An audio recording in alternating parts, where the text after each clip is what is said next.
ਵਾਹਿਗੁਰੂ ਜੀ।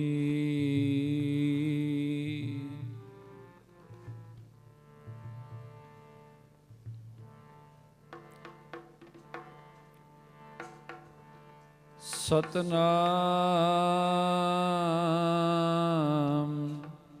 ਸ਼੍ਰੀ ਵਾਹਿਗੁਰੂ।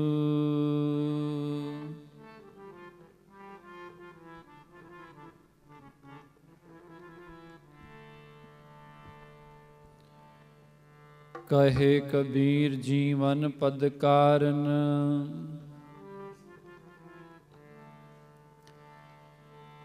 ਹਰ ਕੀ ਭਗਤ ਕਰੀਜੈ।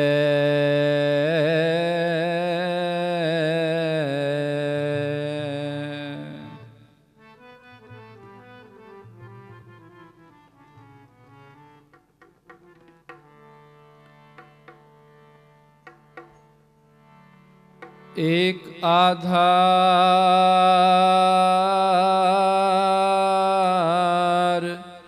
नाम नारायण,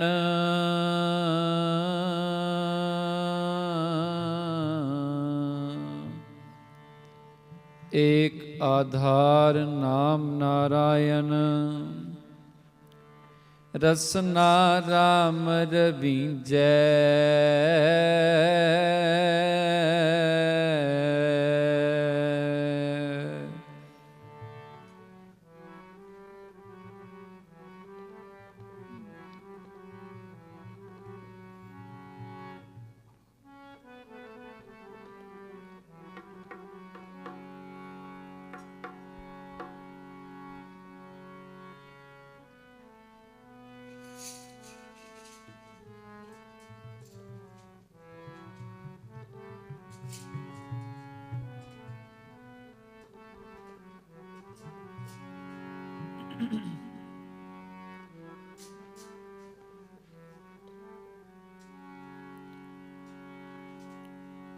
ਜਿਸਨੂੰ ਬਖਸ਼ ਲਹੈ ਮੇਰੇ ਪਿਆਰੇ,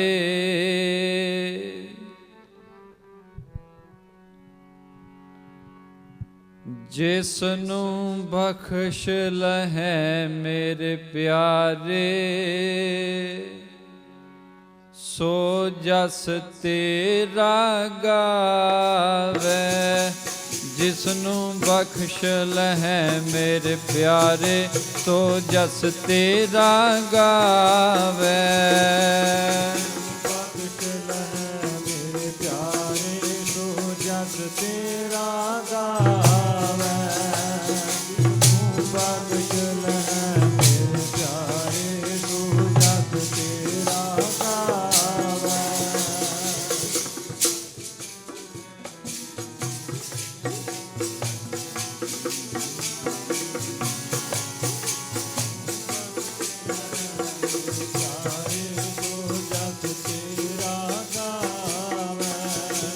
ਜਿਸਨੂੰ ਬਖਸ਼ ਲਹੈ ਮੇਰੇ ਪਿਆਰੇ, ਸੋ ਜਸ ਤੇਰਾ ਗਾਵੇ।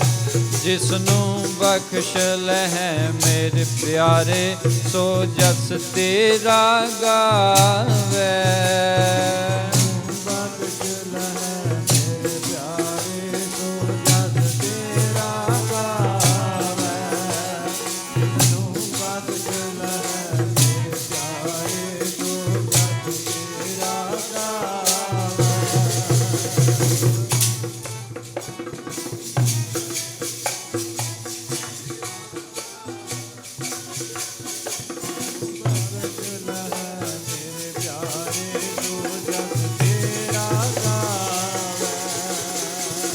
ਸੋ ਜਸ ਤੇਰਾ ਗਾਵੇ, ਸੋ ਜਸ ਤੇਰਾ ਗਾਵੇ। ਸੋ ਜਸ ਤੇਰਾ ਗਾਵੇ, ਸੋ ਜਸ ਤੇਰਾ ਗਾਵੇ।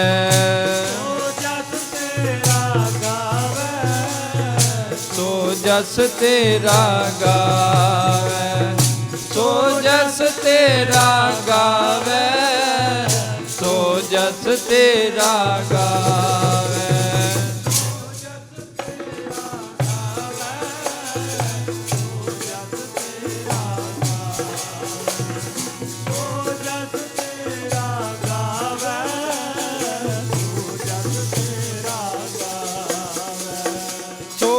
जस तेरा गावे, सो जस तेरा गावे, सो जस तेरा गावे, सो जस तेरा गावे।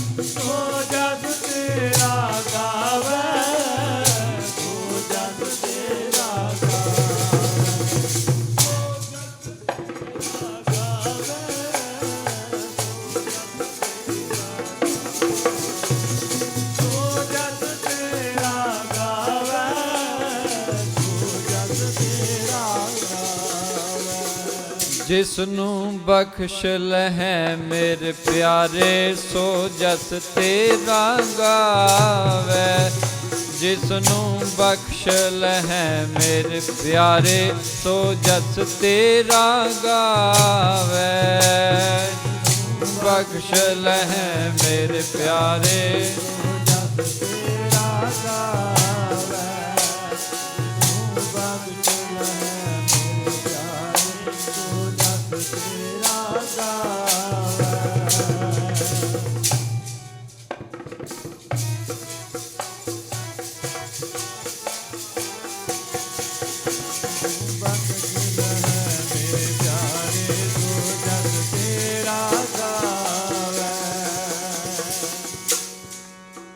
हर मन तन वसिया सोई,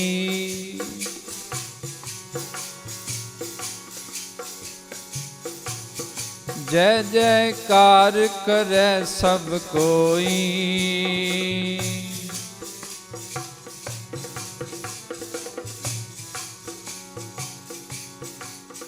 हर मन तन वसिया सोई, जय जयकार करे सब कोई, गुर पूरे की वडियाई,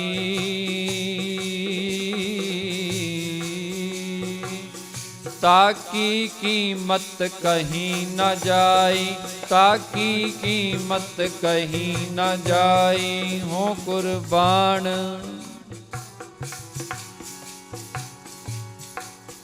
हो कुर्बान जाई तेरे नावे,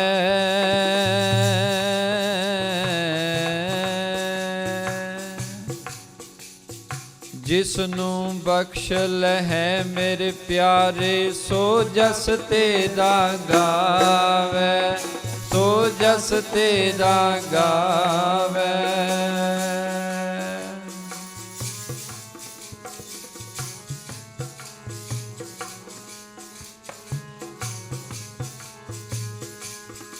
जिसनू बख्श लहै मेरे प्यारे, सो जस तेरा गावे, जिसनू बख्श लहै मेरे प्यारे, सो जस तेरा गावे,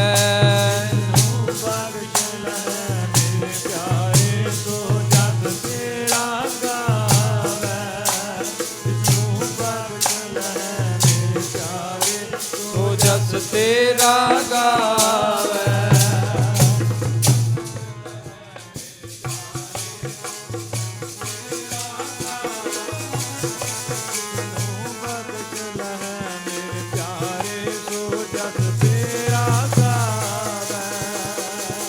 बख्श लहै मेरे प्यारे, बख्श लहै मेरे प्यारे, जिसनू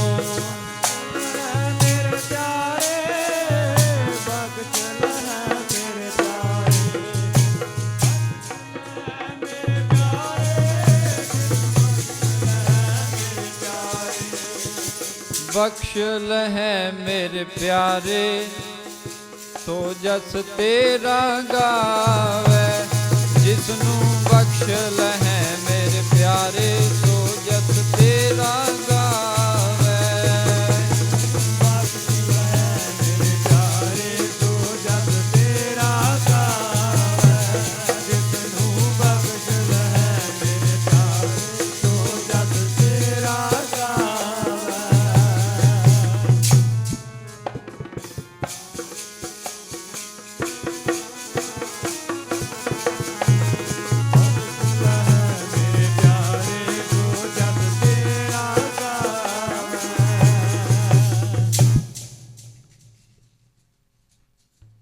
परम सन्मानयोग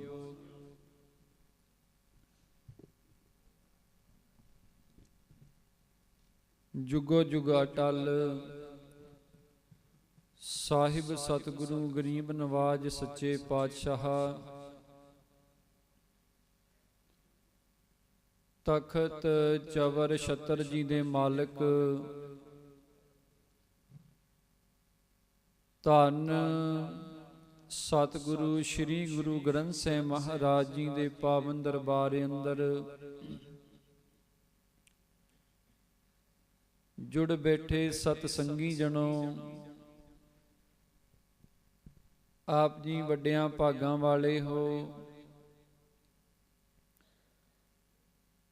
हफ्तावारी समागमां नूं मुख रखदियां होइयां दूरों नेड़ियों चल के साहिबां दे पावन दरबार दीयां हाजरियां भर रहे हो। गुरु बख्शी फतेह। आप संगता प्रवान करो जी। कोई भी रसना वांझी ना रवे। एक बारी सारे गज के आखो जी वाहिगुरु जी का खालसा वाहिगुरु जी की फतेह। साध संगत जी, सतगुरु जी दी मेहरामत दा सदका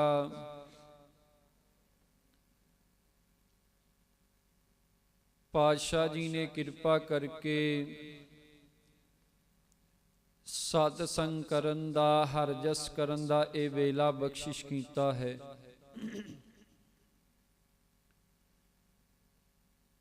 आप जी बड़े प्यार दे नाल गुरु सवारियां पासों साडे तो पहला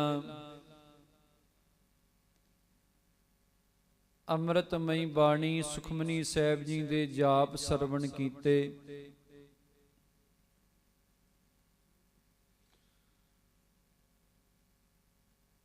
ਮਹੀਨੇ ਦਾ ਅਖੀਰਲਾ ਐਤਵਾਰ ਹੈ। ਮਹਾਂਪੁਰਖ ਵੀ ਆਪ ਸੰਗਤਾਂ ਦੇ ਵਿੱਚ ਹਾਜ਼ਰੀ ਭਰਨਗੇ। ਆਓ ਉਹਨਾਂ ਸਮਾਂ ਆਪਾਂ ਸਾਰਿਆਂ ਨੇ ਜਿੱਥੇ ਤਨ ਕਰਕੇ ਸਤਿਗੁਰਾਂ ਦੇ ਚਰਨਾਂ ਵਿੱਚ ਜੁੜ ਬੈਠੇ ਆ, ਆਪਣੇ ਮਨਾਂ ਨੂੰ ਵੀ ਜੋੜੀਏ।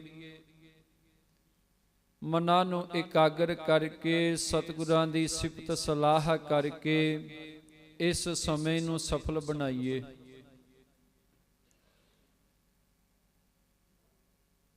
ਜਿਹਨੂੰ ਗੁਰੂ ਆਪਣੀ ਰਹਿਮਤ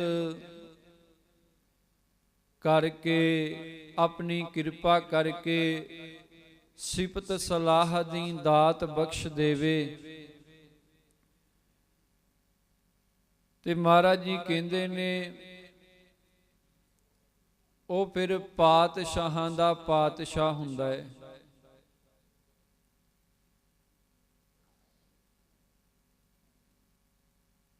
दुनियावी पातशाह दुनियावी जेड़ा राजा है ना, ओदी इस संसार दे विच चलदी है।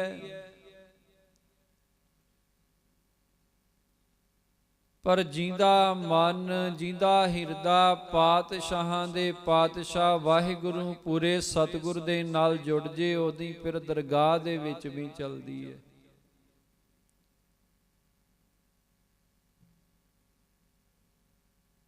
महाराज जी कहते ने जाका कहया दरगह चलै।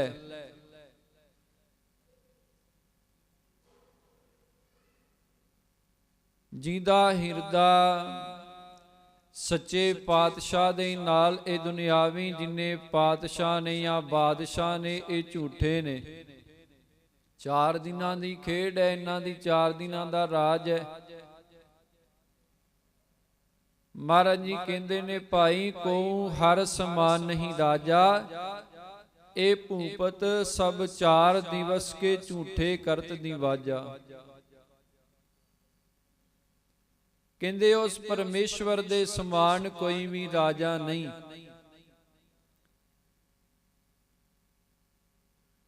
ਤੇ ਜਿਸ ਗੁਰਸਿੱਖ ਦਾ, ਜਿਸ ਜਗਿਆਸੂ ਦਾ, ਜਿਹੜਾ ਸਾਰੀ ਸ੍ਰਿਸ਼ਟੀ ਦਾ ਰਾਜਾ ਹੈ, ਮਾਲਕ ਹੈ, ਉਸ ਵਾਹਿਗੁਰੂ ਦੇ ਨਾਲ ਜਿਹਦਾ ਹਿਰਦਾ ਜੁੜ ਗਿਆ, ਜਿਹਨੂੰ ਵਾਹਿਗੁਰੂ ਨੇ ਆਪਣੀ ਬਖਸ਼ਿਸ਼ ਕਰਕੇ, ਰਹਿਮਤ ਕਰਕੇ, ਸਿਫਤ ਸਲਾਹ ਦੀ ਦਾਤ ਬਖਸ਼ ਦਿੱਤੀ। ਤੇ ਮਹਾਰਾਜ ਕਹਿੰਦੇ ਨੇ, ਜਿਸ ਨੂੰ ਬਖਸ਼ੇ ਸਿਫਤ ਸਲਾਹ, ਨਾਨਕ ਪਾਤਸ਼ਾਹੀ ਪਾਤਸ਼ਾਹੂ। ਉਹ ਪਾਤਸ਼ਾਹਾਂ ਦਾ ਵੀ ਪਾਤਸ਼ਾਹ ਬਣ ਜਾਂਦਾ ਹੈ। ਇੱਥੋਂ ਤੱਕ ਮਹਾਰਾਜ ਕਹਿੰਦੇ ਨੇ, ਰਾਜਾ ਸਗਲੀ ਸ੍ਰਿਸ਼ਟ ਕਾ, ਹਰ ਨਾਮ ਮਨ ਭਿੰਨਾ। ਮਹਾਰਾਜ ਕਹਿੰਦੇ ਨੇ, ਜਿਹਦਾ ਮਨ ਹਰੀ ਦੇ ਨਾਮ ਦੇ ਵਿੱਚ ਭਿੱਜ ਗਿਆ ਹੈ। ਬਿਰਲੇ ਹੁੰਦੇ ਨੇ ਜਿਨ੍ਹਾਂ ਦਾ ਮਨ ਗੁਰੂ ਦੇ ਨਾਮ ਦੇ ਵਿੱਚ, ਗੁਰੂ ਦੀ ਬਾਣੀ ਦੇ ਵਿੱਚ, ਗੁਰੂ ਦੇ ਸ਼ਬਦ ਦੇ ਵਿੱਚ ਭਿੱਜੇ ਨਹੀਂ। ਤੇ ਪਿਆਰਿਓ, ਸਾਡੇ ਮਨ ਤੇ ਵਾਸ਼ਨਾਵਾਂ ਦੇ ਵਿੱਚ, ਤ੍ਰਿਸ਼ਨਾਵਾਂ ਦੇ ਵਿੱਚ, ਵਿਕਾਰਾਂ ਦੇ ਵਿੱਚ ਭਿੱਜੇ ਪਏ ਨੇ। ਬਿਰਲੇ ਗੁਰਮੁਖ ਹੁੰਦੇ ਨੇ, ਜਦੋਂ ਬਾਣੀ ਪੜ੍ਹਦੇ ਨੇ ਨਾ, ਜਦੋਂ ਨਾਮ ਜਪਦੇ ਨੇ, ਜਦੋਂ ਸਿਮਰਨ ਕਰਦੇ ਨੇ, ਉਹਨਾਂ ਦਾ ਮਨ ਬਾਣੀ ਦੇ ਵਿੱਚ ਭਿੱਜਦਾ ਹੈ। ਭਿੱਜਣ ਦਾ ਅਰਥ ਕੀ ਹੈ? ਬਾਣੀ ਪੜ੍ਹਦਿਆਂ ਰਸ ਆਉਂਦਾ ਹੈ, ਆਨੰਦ ਆਉਂਦਾ ਹੈ। ਜਿਵੇਂ ਭੁੱਖ ਲੱਗੀ ਹੋਵੇ ਤੇ ਆਪਾਂ ਜਦੋਂ ਭੋਜਨ ਛਕੀਏ ਤੇ ਜਦੋਂ ਬੁਰਕੀ ਤੋੜ ਕੇ ਆਪਾਂ ਜੀਭ ਦੇ ਉੱਤੇ ਰੱਖਦੇ ਆ ਨਾ, ਫਿਰ ਰਸ ਹੁੰਦਾ ਹੈ।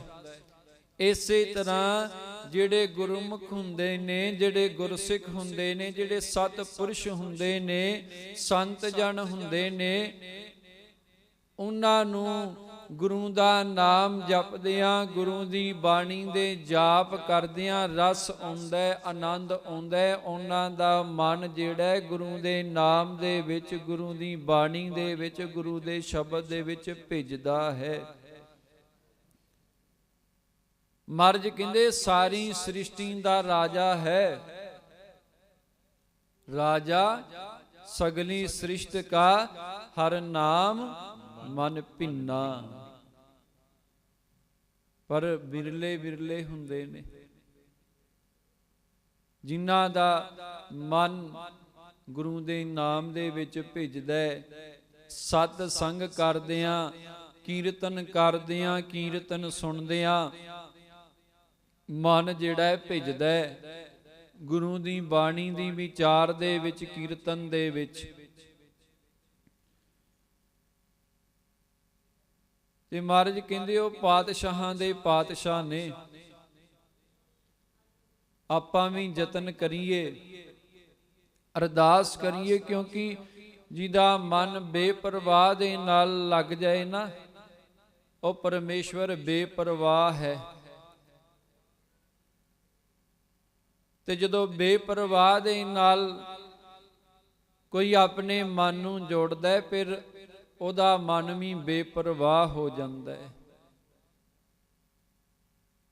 ਅਸੀਂ ਤੇ ਸੋਚਦੇ ਆ ਨਾ ਕਿ ਗੁਰਦੁਆਰੇ ਜਾਂਦੇ ਆ, ਮਹਾਂਪੁਰਖਾਂ ਦੀ ਸੰਗਤ ਕਰਦੇ ਆ, ਸੇਵਾ ਕਰਾਂਗੇ, ਜਾ ਕੇ ਲੋਕ ਕੀ ਕਹਿਣਗੇ, ਪਿੰਡ ਵਾਲੇ ਕੀ ਕਹਿਣਗੇ, ਗਵਾਂਢੀ ਕੀ ਕਹਿਣਗੇ। ਪਰ ਜਿਨ੍ਹਾਂ ਦੀ ਅੰਦਰੋਂ ਜੁੜ ਜਾਂਦੀ ਹੈ ਨਾ ਗੁਰੂ ਦੇ ਨਾਲ, ਜਿਨ੍ਹਾਂ ਦੀ ਅੰਦਰੋਂ ਜੁੜ ਜਾਂਦੀ ਹੈ ਪ੍ਰੀਤ, ਫਿਰ ਉਹ ਦੁਨੀਆ ਦੀ ਪਰਵਾਹ ਨਹੀਂ ਕਰਦੇ, ਕਿਉਂਕਿ ਉਹਨਾਂ ਦਾ ਗੁਰੂ ਦੇ ਨਾਲ ਮਨ ਜੁੜ ਜਾਂਦਾ ਹੈ ਤੇ ਗੁਰੂ ਬੇਪਰਵਾਹ ਹੈ। ਜਿਵੇਂ ਪਰਮੇਸ਼ਵਰ ਨਿਰਭਉ ਹੈ ਨਾ, ਤੇ ਜਦੋਂ ਕੋਈ ਨਿਰਭਉ ਪਰਮੇਸ਼ਵਰ ਦਾ ਨਾਮ ਜਪੇਗਾ ਤੇ ਜਪਣ ਵਾਲੇ ਦੇ ਵੀ ਸਾਰੇ ਭੈ ਜਿਹੜੇ ਉਹ ਮੁੱਕ ਜਾਂਦੇ ਨੇ। ਨਿਰਭਉ ਜਪੈ ਸਗਲ ਭਉ ਮਿਟੈ। ਧੰਨ ਗੁਰੂ ਗ੍ਰੰਥ ਸਾਹਿਬ ਮਹਾਰਾਜ ਸੱਚੇ ਪਾਤਸ਼ਾਹ ਜੀ ਅਕਾਲ ਪੁਰਖ ਵਾਹਿਗੁਰੂ ਦਾ ਸਰਗੁਣ ਸਰੂਪ ਨੇ। ਆਪਾਂ ਅੱਗੇ ਕਈ ਵਾਰ ਇਹ ਵਿਚਾਰ ਕੀਤੀ ਹੈ ਰੱਬ ਦੇ ਦੋ ਰੂਪ ਨੇ, ਇੱਕ ਹੈ ਸਰਗੁਣ ਤੇ ਇੱਕ ਨਿਰਗੁਣ। ਸਰਗੁਣ ਉਹਨੂੰ ਆਖਿਆ ਜਾਂਦਾ ਜਿਹਨੂੰ ਅੱਖਾਂ ਦੇ ਨਾਲ ਵੇਖਿਆ ਜਾ ਸਕੇ, ਤੇ ਨਿਰਗੁਣ ਉਹ ਹੈ ਜਿਹਨੂੰ ਅੱਖਾਂ ਦੇ ਨਾਲ ਅਸੀਂ ਵੇਖ ਨਹੀਂ ਸਕਦੇ। ਤੇ ਧੰਨ ਗੁਰੂ ਗ੍ਰੰਥ ਸਾਹਿਬ ਮਹਾਰਾਜ ਸੱਚੇ ਪਾਤਸ਼ਾਹ ਜੀ ਉਸ ਅਕਾਲ ਪੁਰਖ ਵਾਹਿਗੁਰੂ ਦਾ, ਜਿਹਨੂੰ ਆਪਾਂ ਰੱਬ ਕਹਿੰਦੇ ਆ, ਜਿਹਨੂੰ ਆਪਾਂ ਪਰਮਾਤਮਾ ਕਹਿੰਦੇ ਆ, ਪਰਮਾਤਮਾ ਦਾ ਸਰਗੁਣ ਸਰੂਪ ਹੈ। ਇਹ ਭਾਵਨਾ ਰੱਖੀਏ ਸਤਿਗੁਰ ਦੇ ਉੱਤੇ। ਗੁਰਬਾਣੀ ਦੇ ਵਿੱਚ ਹੀ, ਗੁਰਬਾਣੀ ਦੇ ਪਰਥਾਏ, ਗੁਰਬਾਣੀ ਦੀ ਵਡਿਆਈ ਦੇ ਪਰਥਾਏ ਬਚਨ ਆਉਂਦੇ ਨੇ। ਧੰਨ ਗੁਰੂ ਗ੍ਰੰਥ ਸਾਹਿਬ ਮਹਾਰਾਜ ਸੱਚੇ ਪਾਤਸ਼ਾਹ ਜੀ ਕੌਣ ਨੇ? ਇਹ ਬਾਣੀ ਦੇ ਵਿੱਚ ਹੀ ਬਚਨ ਆਉਂਦੇ ਨੇ। ਵਾਹੋ ਵਾਹੋ ਬਾਣੀ ਨਿਰੰਕਾਰ ਹੈ, ਤਿਸ ਜੇਵੜ ਅਵਰ ਨਾ ਕੋਏ। ਇਹ ਬਾਣੀ ਨਿਰੰਕਾਰ ਦਾ, ਜਿਹਦਾ ਕੋਈ ਆਕਾਰ ਨਹੀਂ, ਉਸ ਨਿਰੰਕਾਰ ਦਾ ਸਰਗੁਣ ਸਰੂਪ ਹੈ। ਤੇ ਜਦੋਂ ਐਸੇ ਸਤਿਗੁਰ ਦੇ ਨਾਲ ਆਪਾਂ ਆਪਣੇ ਮਨ ਨੂੰ ਜੋੜਾਂਗੇ, ਬਾਣੀ ਪੜਾਂਗੇ, ਭਿੱਜ ਕੇ ਅੰਦਰੋਂ ਭਾਵਨਾ ਦੇ ਨਾਲ, ਨਿਰਭਉ ਜਪੈ ਸਗਲ ਭਉ ਮਿਟੈ। ਸਾਡੇ ਵੀ ਸਾਰੇ ਜਿਹੜੇ ਭੈ ਨੇ, ਜਿਹੜੇ ਡਰ ਨੇ, ਉਹ ਮੁੱਕ ਜਾਣਗੇ।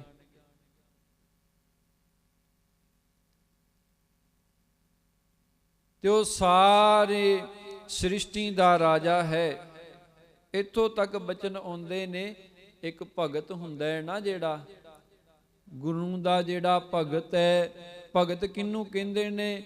ਕਿ ਜਿਹੜਾ ਪਰਮੇਸ਼ਵਰ ਦੀ ਭਗਤੀ ਕਰਦਾ ਉਹਨੂੰ ਭਗਤ ਕਹਿ ਦਿੰਦੇ ਨੇ। ਭਗਤ ਕਹਿ ਲੋ, ਗੁਰਸਿੱਖ ਕਹਿ ਲੋ, ਗੁਰਮੁਖ ਕਹਿ ਲੋ, ਸਾਧੂ ਕਹਿ ਲੋ, ਸੰਤ ਕਹਿ ਲੋ, ਇੱਕੋ ਹੀ ਗੱਲ ਹੈ। ਤੇ ਮਹਾਰਾਜ ਕਹਿੰਦੇ ਪੰਡਤ ਸੂਰ ਛਤਰਪਤ ਰਾਜਾ ਭਗਤ ਬਰਾਬਰ ਔਰ ਨਾ ਕੋਏ। ਵੇਖੋ ਕਿੰਨੀ ਵਡਿਆਈ ਹੈ ਇੱਕ ਭਗਤ ਦੀ, ਇੱਕ ਫਕੀਰ ਦੀ, ਇੱਕ ਸਾਧੂ ਦੀ, ਇੱਕ ਸੰਤ ਦੀ, ਗੁਰਮੁਖ ਦੀ, ਗੁਰਸਿੱਖ ਦੀ। ਮਹਾਰਾਜ ਕਹਿੰਦੇ ਨੇ ਪੰਡਤ ਸੂਰ ਛਤਰਪਤ ਰਾਜਾ ਭਗਤ ਬਰਾਬਰ ਔਰ ਨਾ ਕੋਈ। ਪੰਡਤ ਤੋਂ ਭਾਵ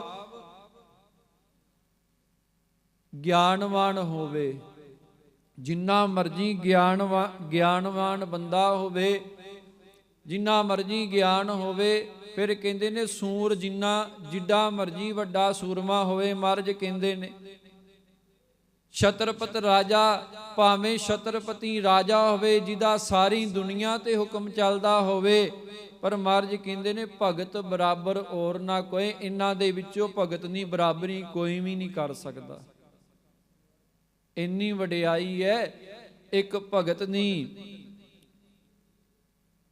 ਇੱਕ ਨਾਮ ਜਪਣ ਵਾਲੇ ਦੀ, ਸਾਧੂ ਦੀ, ਸੰਤ ਦੀ। ਸਭ ਤੋਂ ਉੱਚਾ ਦਰਜਾ ਹੈ ਰੱਬ ਦੇ ਪਿਆਰੇ ਦਾ।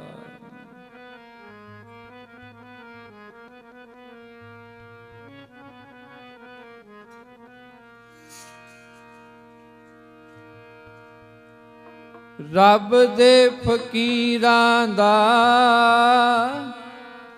ਉੱਚਾ ਤੇ ਸੁੱਚਾ ਦਰਜਾ। ਰੱਬ ਦੇ ਫਕੀਰਾਂ ਦਾ ਉੱਚਾ ਤੇ ਸੁੱਚਾ ਦਰਜਾ।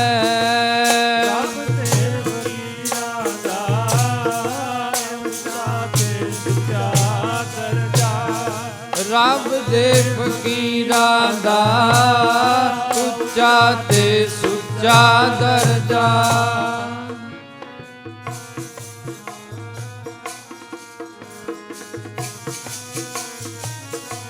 ਰੱਬ ਦੇ ਫਕੀਰਾਂ ਦਾ ਉੱਚਾ ਤੇ ਸੁੱਚਾ ਦਰਜਾ। ਰੱਬ ਦੇ ਫਕੀਰਾਂ ਦਾ ਉੱਚਾ ਤੇ ਸੁੱਚਾ ਦਰਜਾ। ਰੱਬ ਦੇ ਫਕੀਰਾਂ ਦਾ ਉੱਚਾ ਤੇ ਸੁੱਚਾ ਦਰਜਾ। ਰੱਬ ਦੇ ਫਕੀਰਾਂ ਦਾ ਉੱਚਾ ਤੇ ਸੁੱਚਾ ਦਰਜਾ। ਰੱਬ ਦੇ ਫਕੀਰਾਂ ਦਾ ਉੱਚਾ ਤੇ ਸੁੱਚਾ ਦਰਜਾ।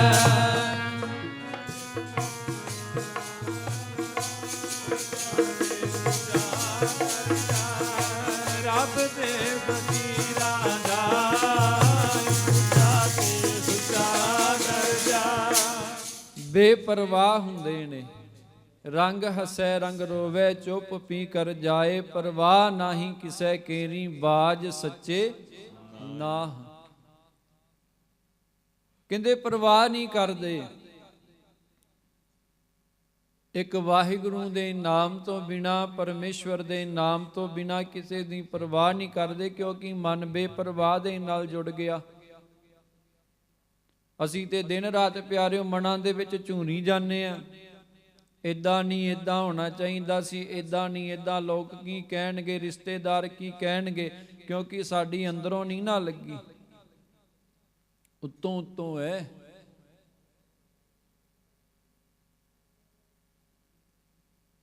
ਭਗਤ ਨਾਮਦੇਵ ਜੀ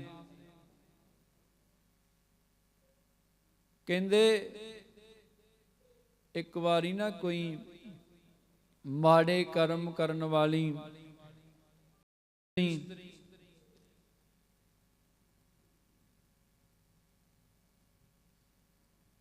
ਆਪਣੇ ਰਾਹ ਤੇ ਤੁਰੀ ਜਾਂਦੀ ਹੈ, ਆਪਣੇ ਕਰਮ ਨੂੰ ਕਮਾਉਣ ਵਾਸਤੇ। ਹੁਣ ਰੱਬ ਦੇ ਪਿਆਰਿਆਂ ਦੀ ਦ੍ਰਿਸ਼ਟੀ ਵੇਖਿਓ ਕਿੰਨੀ ਉੱਚੀ ਹੁੰਦੀ ਹੈ। ਕਹਿੰਦੇ ਉਹ ਇਸਤਰੀ, ਉਹ ਬੀਬੀ ਤੁਰੀ ਜਾਂਦੀ ਹੈ, ਉਸ ਇਸਤਰੀ ਨੂੰ ਵੀ ਵੇਖ ਕੇ ਨਾਮਦੇਵ ਜੀ ਦੇ ਮਨ ਦੇ ਵਿੱਚ ਇਹ ਖਿਆਲ ਆਇਆ। ਕਹਿੰਦੇ ਕਿ ਜਿਵੇਂ ਇੱਕ ਮਾੜਾ ਕਰਮ ਕਰਨ ਵਾਲੀ ਇਸਤਰੀ ਦੁਨੀਆ ਦੀ ਪਰਵਾਹ ਨਹੀਂ ਨਾ ਕਰਦੀ, ਜੈਸੇ ਵਿਖੈ ਹੇਤ ਪਰ ਨਾਰੀ, ਤੈਸੇ ਨਾਮੇ ਪ੍ਰੀਤ ਮੁਰਾਰੀ। ਕਹਿੰਦੇ ਕਿ ਜਿਵੇਂ ਉਹ ਇਸਤਰੀ ਦੁਨੀਆ ਦੀ ਪਰਵਾਹ ਨਹੀਂ ਕਰਦੀ, ਲੋਕ ਮੈਨੂੰ ਕੀ ਕਹਿਣਗੇ, ਸਮਾਜ ਕੀ ਆਖੇਗਾ, ਰਿਸ਼ਤੇਦਾਰ ਕੀ ਕਹਿਣਗੇ, ਕਿਸੇ ਦੀ ਪਰਵਾਹ ਨਹੀਂ ਕਰਦੀ, ਲੋਕ ਲਾਜ ਨੂੰ ਇੱਕ ਪਾਸੇ ਰੱਖ ਕੇ ਆਪਣਾ ਕਰਮ ਕਰਦੀ ਹੈ। ਤੇ ਭਗਤ ਨਾਮਦੇਵ ਜੀ ਕਹਿਣ ਲੱਗੇ ਇਸੇ ਤਰ੍ਹਾਂ ਹੀ ਨਾਮਦੇਵ ਦੀ ਰੱਬ ਦੇ ਨਾਲ ਪ੍ਰੀਤ ਹੈ। ਨਾਮਦੇਵ ਵੀ ਆਪਣੇ ਰੱਬ ਦੇ ਨਾਲ, ਆਪਣੇ ਭਗਵਾਨ ਦੇ ਨਾਲ ਇਸ ਤਰ੍ਹਾਂ ਪ੍ਰੀਤ ਕਰਦਾ ਹੈ। ਦੁਨੀਆ ਦੀ ਪਰਵਾਹ ਕਰਨੀ ਛੱਡ ਦਿੱਤੀ ਹੈ, ਸਮਾਜ ਦੀ ਪਰਵਾਹ ਕਰਨੀ ਛੱਡ ਦਿੱਤੀ ਹੈ। ਸਮਾਜ ਕੀ ਕਹੇਗਾ, ਰਿਸ਼ਤੇਦਾਰ ਕੀ ਕਹਿਣਗੇ, ਬਰਾਦਰੀ ਵਾਲੇ ਕੀ ਕਹਿਣਗੇ, ਪਿੰਡ ਵਾਲੇ ਕੀ ਕਹਿਣਗੇ, ਸਾਰੀਆਂ ਪਰਵਾਹਾਂ ਹੁਣ ਛੱਡ ਦਿੱਤੀਆਂ ਨੇ। ਇਹੋ ਜਿਹੀ ਪ੍ਰੀਤ, ਇਹੋ ਜਿਹੀ ਪ੍ਰੀਤ ਗੁਰੂ ਦੇ ਨਾਲ ਪਾਈਏ।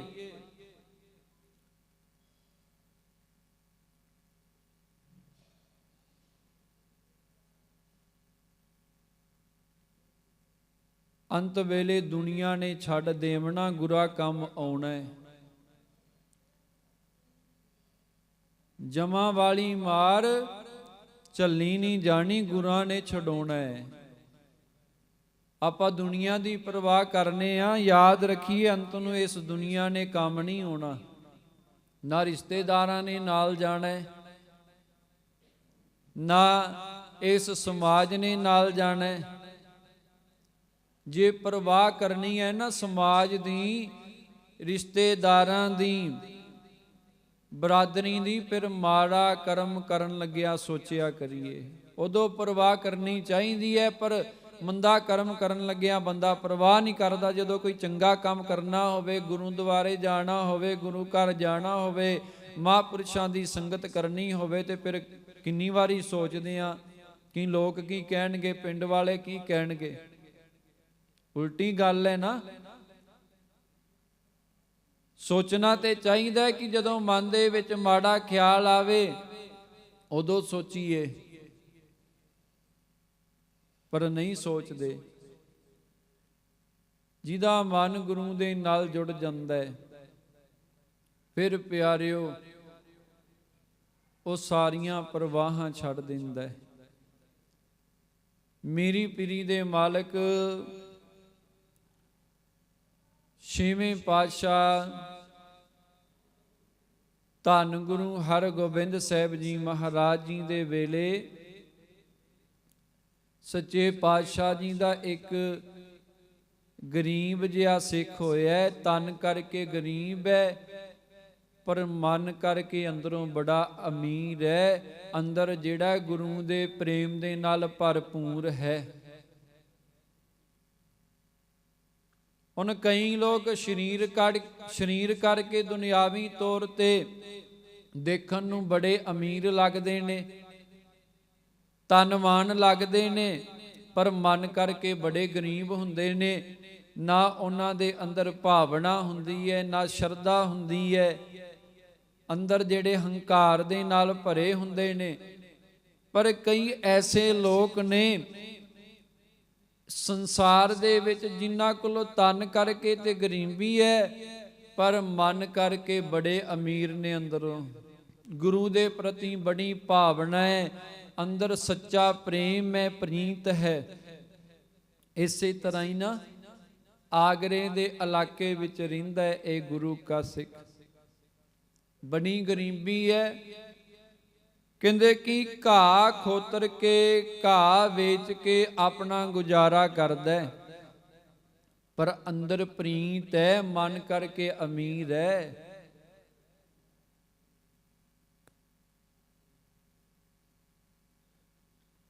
ਪੜ੍ਹਨੇ ਆ ਨਾ ਗੁਰਬਾਣੀ ਦੇ ਬਚਨ,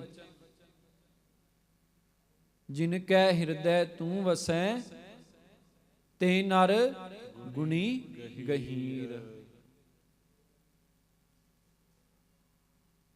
ਕਈ ਵਾਰ ਮਹਾਂਪੁਰਖ ਬਚਨ ਕਰਦੇ ਹੁੰਦੇ ਨੇ ਕਿ ਕਈ ਐਸੇ ਲੋਕ ਨੇ ਜਿਹੜੇ ਸਮਾਜ ਦੇ ਵੱਲੋਂ ਦੁਤਕਾਰੇ ਜਾਂਦੇ ਨੇ, ਦੁਰਕਾਰੇ ਜਾਂਦੇ ਨੇ, ਜਿਨ੍ਹਾਂ ਨੂੰ ਸਮਾਜ ਚੰਗਾ ਨਹੀਂ ਸਮਝਦਾ, ਪਰ ਕੀ ਪਤਾ ਹੈ ਉਹ ਰੱਬ ਦੇ ਕਿੰਨੇ ਕੁ ਨੇੜੇ ਹੋਣਗੇ। ਕੋਈ ਪਤਾ ਨਹੀਂ ਪਿਆਰਿਓ ਉਹਦੀ ਖੇਡ ਦਾ। ਕਦੇ ਵੀ ਮਾਨ ਨਹੀਂ ਕਰਨਾ ਚਾਹੀਦਾ, ਕਦੇ ਵੀ ਹੰਕਾਰ ਨਹੀਂ ਕਰਨਾ ਚਾਹੀਦਾ, ਕਦੇ ਵੀ ਕਿਸੇ ਦੇ ਔਗਣਾਂ ਨੂੰ ਵੇਖ ਕੇ ਨਫ਼ਰਤ ਨਹੀਂ ਕਰਨੀ ਚਾਹੀਦੀ। ਆਪਾਂ ਕਈ ਵਾਰ ਇਹ ਸਾਖੀ ਅੱਗੇ ਵੀ ਸਾਂਝੀ ਕੀਤੀ ਹੈ। ਕਹਿੰਦੇ ਇੱਕ ਵਾਰੀ ਈਸਾ ਜੀ ਕਿਸੇ ਪ੍ਰੇਮੀ ਦੇ ਘਰ ਪ੍ਰਸ਼ਾਦਾ ਛਕਣ ਵਾਸਤੇ ਜਾਂਦੇ ਨੇ। ਹੁਣ ਜਦੋਂ ਪਤਾ ਲੱਗਿਆ ਰੱਬ ਦੇ ਪਿਆਰੇ ਆਏ ਨੇ, ਸੰਗਤਾਂ ਵੀ ਮਹੀਰਾ ਕੱਤ ਕੇ ਪਹੁੰਚ ਗਈਆਂ ਕਿ ਆਪਣਾ ਜਨਮ ਸਫਲ ਕਰੀਏ। ਦਰਸ਼ਨ ਕਰਕੇ ਉਸ ਪ੍ਰੇਮੀ ਦੇ ਘਰ ਲਾਈਨਾਂ ਲੱਗੀਆਂ, ਭੀੜ ਲੱਗ ਗਈ। ਲਾਈਨਾਂ ਦੇ ਵਿੱਚ ਲੱਗ ਕੇ ਪ੍ਰੇਮ ਵਾਲੇ ਦਰਸ਼ਨ ਕਰਦੇ ਨੇ, ਤੇ ਉਸੇ ਹੀ ਲਾਈਨ ਦੇ ਵਿੱਚ ਇੱਕ ਮਾੜੇ ਕਰਮ ਕਰਨ ਵਾਲੀ ਬੀਬੀ ਬੇਸ਼ਵਾ ਵੀ ਲਾਈਨ ਦੇ ਵਿੱਚ ਲੱਗੀ ਹੈ। ਹੁਣ ਜਿਹਦੇ ਘਰ ਈਸਾ ਜੀ ਪ੍ਰਸ਼ਾਦਾ ਛਕਣ ਵਾਸਤੇ ਆਏ ਸਨ, ਉਸ ਪ੍ਰੇਮੀ ਨੇ ਵੇਖਿਆ ਕਿ ਇਹ ਮਾੜੇ ਕਰਮ ਕਰਨ ਵਾਲੀ ਔਰਤ ਕਿੱਥੇ ਆ ਗਈ ਹੈ। ਕਿਤੇ ਈਸਾ ਜੀ ਨੂੰ ਵੇਖ ਕੇ ਜੇ ਮੱਥੇ ਲੱਗੀ, ਉਹਨਾਂ ਨੂੰ ਗੁੱਸਾ ਨਾ ਆ ਜੇ, ਪ੍ਰਸ਼ਾਦਾ ਛਕਣ ਤੋਂ ਬਗੈਰ ਹੀ ਕਿਤੇ ਮੇਰੇ ਘਰੋਂ ਚਲੇ ਜਾਣ। ਇਦਾਂ ਉਹਦੇ ਮਨ ਦੇ ਵਿੱਚ ਖਿਆਲ ਆਇਆ। ਉਸ ਔਰਤ ਨੂੰ ਵੇਖ ਕੇ ਉਧਰ ਈਸਾ ਜੀ ਨੇ ਵੇਖਿਆ ਕਿ ਜਿਸ ਪ੍ਰੇਮੀ ਦੇ ਘਰ ਅਸੀਂ ਪ੍ਰਸ਼ਾਦਾ ਛਕਣ ਆਏ ਆ, ਉਸ ਔਰਤ ਨੂੰ ਵੇਖ ਕੇ ਇਹਦੇ ਮਨ ਦੇ ਵਿੱਚ ਇਹ ਖਿਆਲ ਆਇਆ। ਈਸਾ ਜੀ ਨੇ ਇਸ਼ਾਰਾ ਕੀਤਾ, ਆਪਣੇ ਮਨ ਨੂੰ ਰੋਕ, ਵੀ ਜਿਹੜਾ ਤੇਰੇ ਮਨ ਦੇ ਵਿੱਚ ਖਿਆਲ ਆਇਆ ਇਸ ਖਿਆਲ ਨੂੰ ਰੋਕ ਇੱਥੇ ਹੀ। ਕਹਿੰਦੇ ਸੰਗਤ ਮਿਲਦੀ ਗਈ। ਜਦੋਂ ਉਸ ਔਰਤ ਦੀ ਵਾਰੀ ਆਈ, ਸ਼ਾਇਦ ਅੱਜ ਪਹਿਲੀ ਵਾਰ ਉਹਨੇ ਆਪਣੇ ਜੀਵਨ ਦੇ ਵਿੱਚ ਕਿਸੇ ਮਹਾਂਪੁਰਸ਼ ਦੇ ਦਰਸ਼ਨ ਕੀਤੇ। ਜਦੋਂ ਦਰਸ਼ਨ ਕੀਤੇ ਈਸਾ ਜੀ ਦੇ, ਆਪਣੇ ਜੀਵਨ ਦੇ ਵਿੱਚ ਕੀਤੇ ਹੋਏ ਗੁਨਾਹਾਂ ਦਾ ਜਦੋਂ ਪਛਤਾਤਾਪ ਹੋਇਆ, ਉਹਦੀਆਂ ਅੱਖਾਂ ਦੇ ਵਿੱਚ ਹੰਝੂ ਆ ਗਏ, ਅਥਰੂ ਆ ਗਏ, ਤੇ ਉਹ ਜਿਹੜੇ ਅਥਰੂ ਨੇ ਈਸਾ ਜੀ ਦੇ ਚਰਨਾਂ ਤੇ ਡਿੱਗ ਪਏ। ਚਰਨਾਂ ਤੇ ਹੰਝੂ ਡਿੱਗੇ, ਤੇ ਉਸ ਬੀਬੀ ਨੇ ਕੀ ਕੀਤਾ, ਆਪਣੇ ਸਿਰ ਦੇ ਕੇਸਾਂ ਦੇ ਨਾਲ ਉਸ ਮਹਾਂਪੁਰਸ਼ ਦੇ ਚਰਨ ਜਿਹੜੇ ਸਾਫ਼ ਕੀਤੇ, ਤੇ ਈਸਾ ਜੀ ਨੇ ਦੋਵੇਂ ਹੱਥ ਰੱਖ ਕੇ ਉਹਦੇ ਸਿਰ ਤੇ ਪਿਆਰ ਦਿੱਤਾ, ਅਸੀਸ ਦਿੱਤੀ।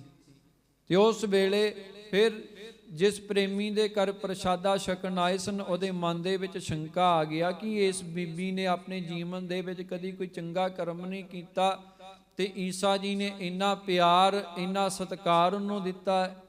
ਤੇ ਉਸ ਵੇਲੇ ਈਸਾ ਜੀ ਨੇ ਫਿਰ ਆਖਿਆ ਆਪਣੇ ਮਨ ਨੂੰ ਰੋਕ, ਤੇਰੇ ਮਨ ਦੇ ਵਿੱਚ ਜਿਹੜਾ ਖਿਆਲ ਆਇਆ ਹੈ ਨਾ ਇਹ ਠੀਕ ਨਹੀਂ। ਈਸਾ ਜੀ ਕਹਿਣ ਲੱਗੇ ਤੂੰ ਮੈਨੂੰ ਇੱਕ ਗੱਲ ਦੱਸ, ਕਿਸੇ ਨੇ ਸ਼ਾਹੂਕਾਰ ਦੇ ਕੋਲੋਂ 50 ਰੁਪਏ ਕਰਜ਼ਾ ਲਿਆ ਹੋਵੇ ਤੇ ਕਿਸੇ ਨੇ 500 ਰੁਪਏ ਕਰਜ਼ਾ ਲਿਆ ਹੋਵੇ, ਸ਼ਾਹੂਕਾਰ ਦੀ ਮੌਜ ਹੋਵੇ, ਦੋਵਾਂ ਦਾ ਕਰਜ਼ਾ ਮਾਫ ਕਰ ਦੇ, 50 ਵਾਲੇ ਨੂੰ ਜ਼ਿਆਦਾ ਖੁਸ਼ੀ ਹੋਏਗੀ ਕਿ 500 ਵਾਲੇ ਨੂੰ? ਉਹ ਕਹਿੰਦਾ ਸੁਭਾਵਿਕ ਗੱਲ ਹੈ, 500 ਵਾਲੇ ਨੂੰ ਜ਼ਿਆਦਾ ਖੁਸ਼ੀ ਹੋਏਗੀ। ਇਸੇ ਤਰ੍ਹਾਂ ਹੀ ਉਹ ਮਹਾਂਪੁਰਸ਼ ਕਹਿਣ ਲੱਗੇ ਕਿ ਰੱਬ ਦੀ ਖੇਡ ਦਾ ਕੋਈ ਪਤਾ ਨਹੀਂ। ਜਦੋਂ ਉਹ ਮੌਜ ਦੇ ਵਿੱਚ ਆਉਂਦਾ ਪਾਪੀ ਤੋਂ ਪਾਪੀ ਬੰਦੇ ਦੇ ਵੀ ਗੁਨਾਹ ਬਖਸ਼ ਦਿੰਦਾ ਹੈ। ਨਿਗੁਣਿਆਂ ਨੂੰ ਆਪੇ ਬਖਸ਼ ਲੈ ਭਾਈ, ਸਤਿਗੁਰ ਕੀ ਸੇਵਾ ਲਾਏ।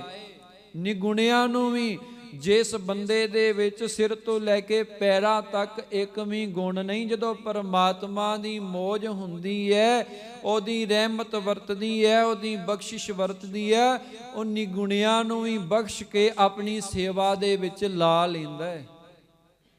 ਤੇ ਕਹਿੰਦੇ ਜਿੰਨਾ ਪਾਪੀ ਬੰਦਾ ਜਦੋਂ ਗੁਰੂ ਦੀ ਬਖਸ਼ਿਸ਼ ਹੁੰਦੀ ਹੈ ਪਾਪੀ ਦੇ ਉੱਤੇ, ਤੇ ਉਹ ਧਰਮੀਆਂ ਨਾਲੋਂ ਵੱਧ ਕੇ ਫਿਰ ਰੱਬ ਨੂੰ ਪਿਆਰ ਕਰਦਾ। ਯਾਦ ਰੱਖਿਓ, ਇੱਕ ਜਦੋਂ ਕੋਈ ਮਨਮੁਖ ਹੋਵੇ ਨਾ, ਕੋਈ ਮਨਮੁਖ ਬੰਦਾ ਹੋਵੇ, ਕੋਈ ਸਾਖਤ ਹੋਵੇ, ਜਿਨੇ ਆਪਣੇ ਜੀਵਨ ਦੇ ਵਿੱਚ ਕਦੀ ਕੋਈ ਚੰਗਾ ਕਰਮ ਨਹੀਂ ਕੀਤਾ, ਜਦੋਂ ਉਹ ਇਹੋ ਜਿਹੇ ਬੰਦੇ ਦੇ ਉੱਤੇ ਗੁਰੂ ਦੀ ਕਿਰਪਾ ਹੁੰਦੀ ਹੈ ਨਾ, ਜਦੋਂ ਗੁਰੂ ਦੀ ਬਖਸ਼ਿਸ਼ ਵਰਤਦੀ ਹੈ ਇਹੋ ਜਿਹੇ ਮਨੁੱਖ ਦੇ ਉੱਤੇ, ਯਾਦ ਰੱਖਿਓ ਉਹ ਫਿਰ ਧਰਮੀਆਂ ਨਾਲੋਂ ਵੱਧ ਕੇ ਗੁਰੂ ਨੂੰ, ਪਰਮਾਤਮਾ ਨੂੰ ਪਿਆਰ ਕਰਦਾ ਕਿ ਮੇਰੇ ਵਰਗੇ ਨੂੰ ਵੀ ਗੁਰੂ ਨੇ ਬਖਸ਼ ਦਿੱਤਾ ਹੈ। ਪਰਮਾਤਮਾ ਦੀ ਖੇਡ ਦਾ ਕੋਈ ਪਤਾ ਨਹੀਂ, ਉਹਨੇ ਕਦੋਂ ਕਿਵੇਂ ਕਿਹਦੇ ਤੇ ਕਿਰਪਾ ਕਰ ਦੇਣੀ ਹੈ, ਕੋਈ ਪਤਾ ਨਹੀਂ ਪਿਆਰਿਓ। ਉਹਦੇ ਹੱਥ ਦਾਤ ਹੈ, ਉਹਦੇ ਹੱਥ ਵਡਿਆਈ ਹੈ ਤੇ ਉਹਦੀ ਮੌਜ ਹੈ। ਦਾਤ ਹੈ ਦਾਤ ਰੱਖੀ ਹੱਥ ਆਪਣੇ, ਜਿਸ ਭਾਵੈ ਤਿਸ ਦੇ। ਜਿਹੜਾ ਉਹਨੂੰ ਭਾ ਜਾਂਦਾ ਉਹਦੇ ਤੇ ਉਹ ਆਪਣੀ ਰਹਿਮਤ ਕਰ ਦਿੰਦਾ। ਤੇ ਇੱਧਰ ਇਹ ਨਾ ਗਰੀਬ ਸਿੱਖ ਹੈ, ਬੜਾ ਗਰੀਬ, ਜਾ ਕੇ ਸਤਿਗੁਰਾਂ ਦੇ ਕੋਲ ਦਰਸ਼ਨ ਨਹੀਂ ਕਰ ਸਕਦਾ ਕਿਉਂਕਿ ਗਰੀਬੀ ਬੜੀ ਹੈ। ਕਿਵੇਂ ਜਾਵੇ? ਘਾਹ ਖੋਤਰ ਕੇ ਸਾਰਾ ਦਿਨ ਉਹਨੂੰ ਬਾਜ਼ਾਰ ਦੇ ਵਿੱਚ ਵੇਚ ਕੇ ਭੋਜਨ ਛਕਦਾ, ਪ੍ਰਸ਼ਾਦਾ ਛਕਦਾ, ਗੁਜ਼ਾਰਾ ਕਰਦਾ, ਪਰ ਅੰਦਰ ਹਰ ਵੇਲੇ ਗੁਰੂ ਦੇ ਅੱਗੇ ਬੇਨਤੀਆਂ ਕਰਦਾ ਰਹਿੰਦਾ। ਮੀਨੀ ਪੀਰੀ ਮਾਲਕ ਸਤਿਗੁਰਾਂ ਦੇ ਚਰਨਾਂ ਵਿੱਚ ਮਹਾਰਾਜ ਕਰਿਓ ਕਿਰਪਾ, ਕਿਤੇ ਇਸ ਗਰੀਬ ਨੂੰ ਵੀ ਆਪਣੇ ਦਰਸ਼ਨਾਂ ਦੀ ਖੈਰ ਪਾਇਓ।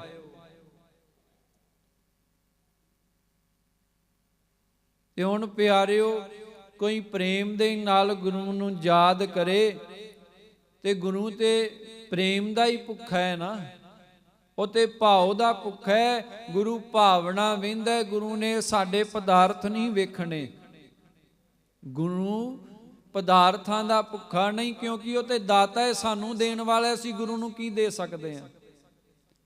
ਜੋ ਵੀ ਅਸੀਂ ਭੇਟ ਗੁਰੂ ਦੇ ਦਰ ਤੇ ਚੜਾਉਂਦੇ ਆ, ਉਹਦੇ ਪਿੱਛੇ ਗੁਰੂ ਭਾਵਨਾ ਵੇਖਦਾ ਕਿ ਸਾਡੀ ਭਾਵਨਾ ਕਿੰਨੀ ਕੁ ਹੈ, ਕਿੰਨੀ ਕੁ ਸ਼ਰਧਾ ਹੈ। ਦਿੱਤਾ ਹੋਇਆ ਤੇ ਸਭ ਕੁਝ ਗੁਰੂ ਦਾ ਹੈ।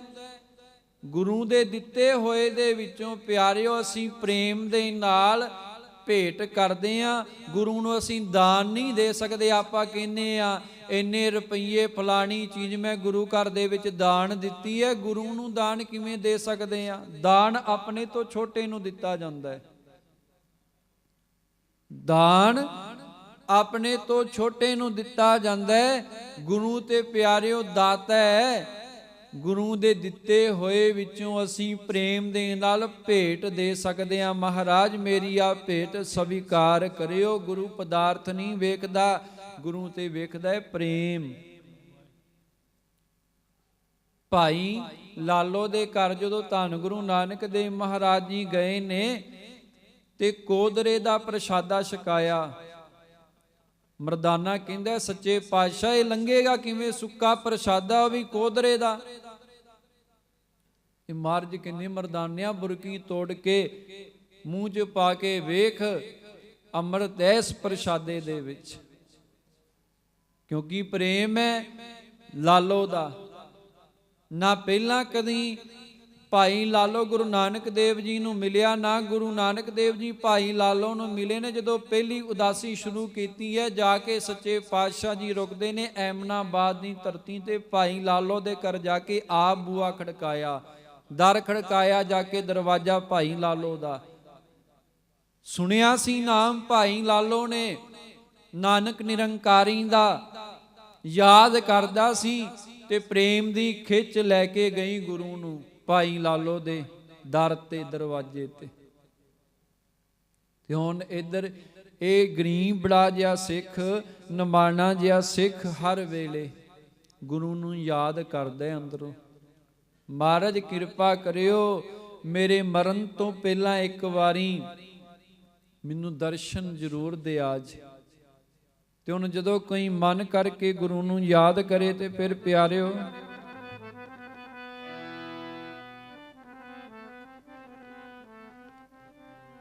ਕਦੀ ਕਦੀ ਸੱਚੇ ਪਾਤਸ਼ਾਹ ਨੂੰ, ਮੀਰੀ ਪੀਰੀ ਦੇ ਮਾਲਕ ਨੂੰ ਯਾਦ ਕਰਕੇ ਬੈਰਾਗ ਦੇ ਵਿੱਚ ਇਹਦੀਆਂ ਅੱਖਾਂ ਵੀ ਭਿੱਜ ਜਾਂਦੀਆਂ ਨੇ। ਮਨ ਬੈਰਾਗ ਪਿਆ ਦਰਸ਼ਨ ਦੇਖਣੇ ਕਾ ਚਾਓ। ਅੰਦਰ ਬੈਰਾਗ ਵੀ ਹੈ ਪਰ ਅੰਦਰ ਚਾਅ ਵੀ ਹੈ ਆਪਣੇ ਗੁਰੂ ਨੂੰ ਵੇਖਣ ਦਾ। ਬੇਨਤੀਆਂ ਕਰਦਾ ਰਹਿੰਦਾ ਹੈ।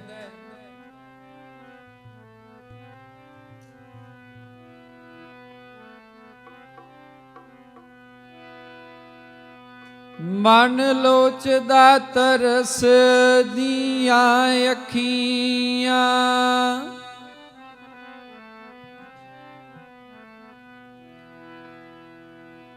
ਮਨ ਲੋਚਦਾ ਤਰਸ ਦੀਆਂ ਅੱਖੀਆਂ, ਤੇਰਿਆਂ ਦੀਦਾਰਿਆਂ ਨੂੰ।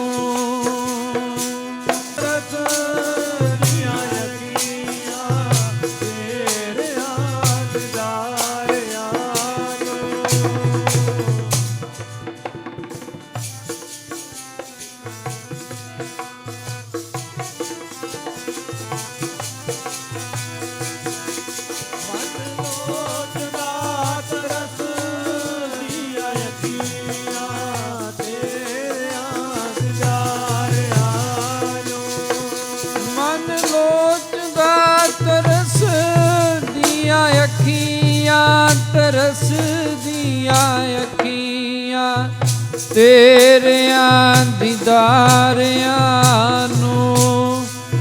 ਲੋਚਦਾ ਤਰਸ ਦੀਆਂ ਅੱਖੀਆਂ, ਤੇਰਿਆਂ ਦੀਦਾਰਿਆਂ ਨੂੰ।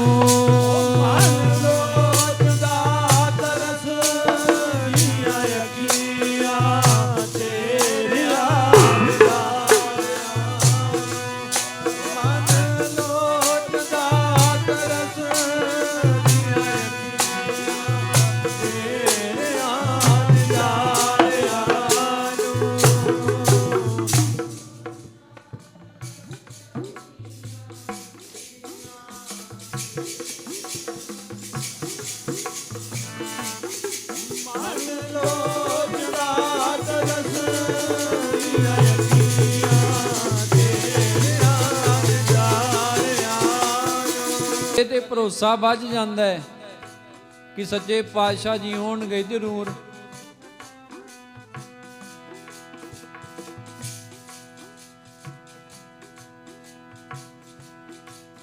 ਮੈਨੂੰ ਦਰਸ਼ਨ ਦੇਣਗੇ,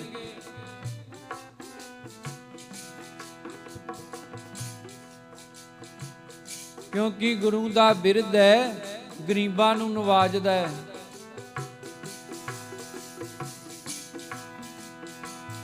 ਫਿਰ ਪਿਆਰ ਦੇ ਨਾਲ ਮਨ ਖਿੜ ਜਾਂਦਾ ਹੈ ਕਿ ਸੱਚੇ ਪਾਤਸ਼ਾਹ ਜੀ ਹੋਣਗੇ। ਗੱਲ ਪਿਆਰਿਓ ਪ੍ਰੇਮ ਦੀ ਹੈ।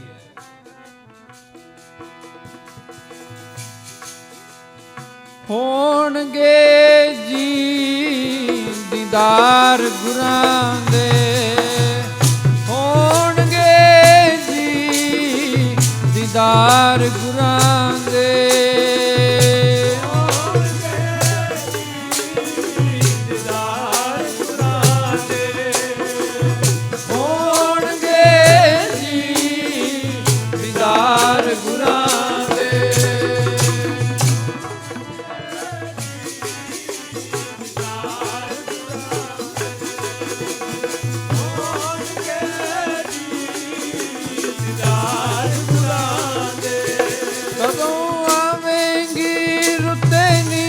ਭਾਗਾਂ ਵਾਲੀਏ ਰੁੱਤੇ ਤੂੰ ਭਾਗਾਂ ਵਾਲੀਏ।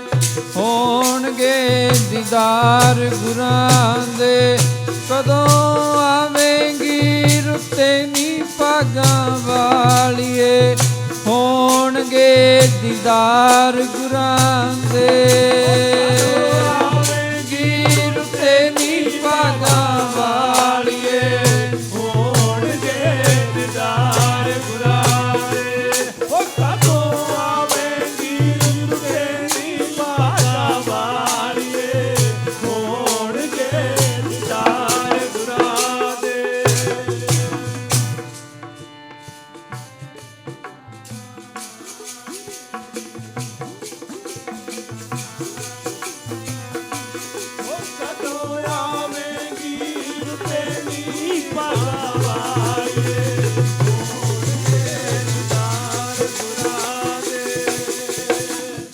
ਉਡੀਕਦਾ ਰਹਿੰਦਾ,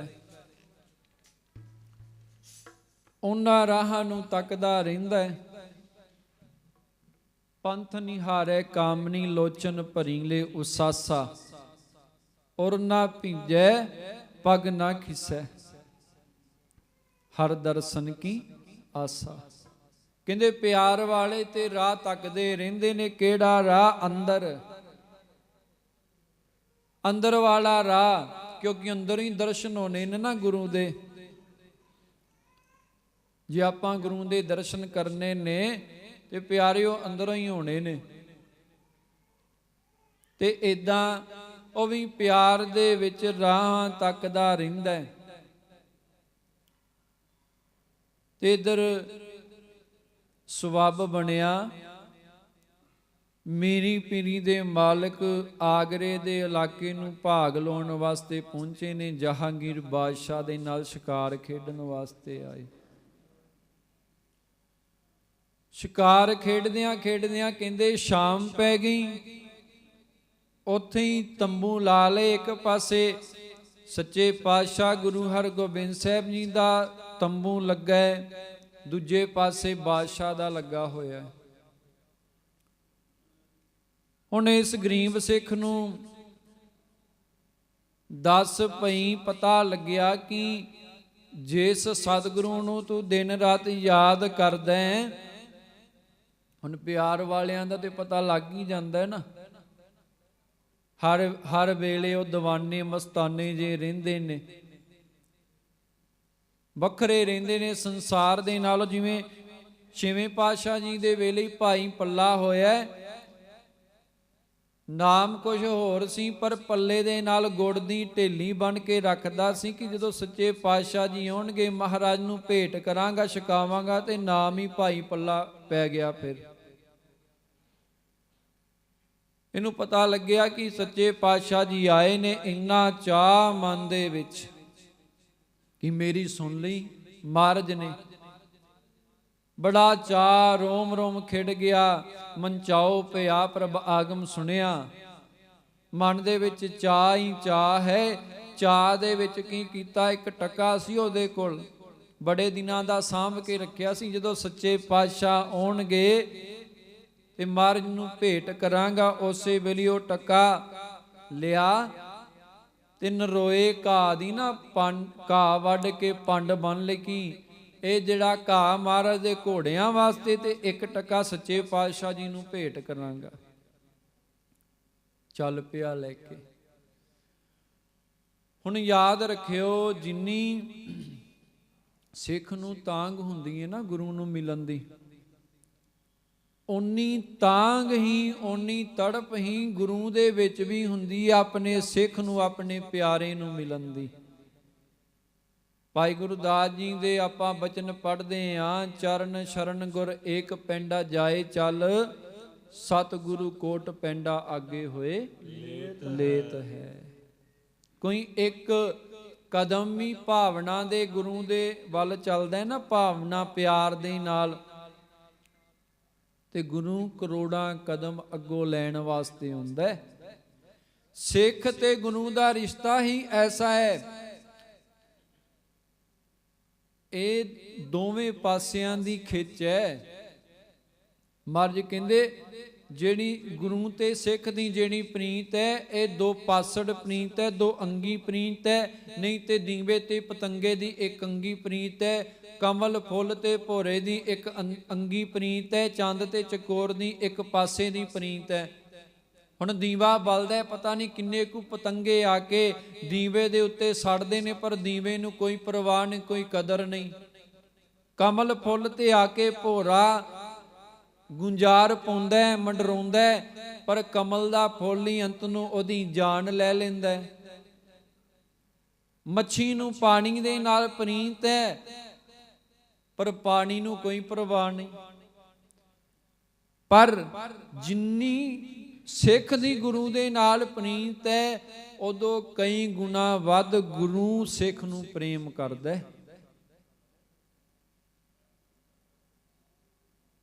ਹੁਣ ਜਦੋਂ ਇਹ ਗਰੀਬ ਸਿੱਖ ਚਾਹੇ ਮਨ ਦੇ ਵਿੱਚ ਘਾਹ ਦੀ ਪੰਡ ਲੈ ਕੇ, ਇੱਕ ਟਕਾ ਲੈ ਕੇ, ਪੱਬਾਂ ਭਾਰ ਪਤਾ ਹੀ ਨਹੀਂ ਲੱਗਦਾ ਪਿਆ, ਇੰਨੇ ਚਾਹ ਦੇ ਵਿੱਚ ਪਹੁੰਚ ਗਿਆ ਜਿੱਥੇ ਇੱਕ ਪਾਸੇ ਬਾਦਸ਼ਾਹ ਦਾ ਤੰਬੂ ਲੱਗਿਆ ਤੇ ਦੂਜੇ ਪਾਸੇ ਸੱਚੇ ਪਾਤਸ਼ਾਹ ਦਾ।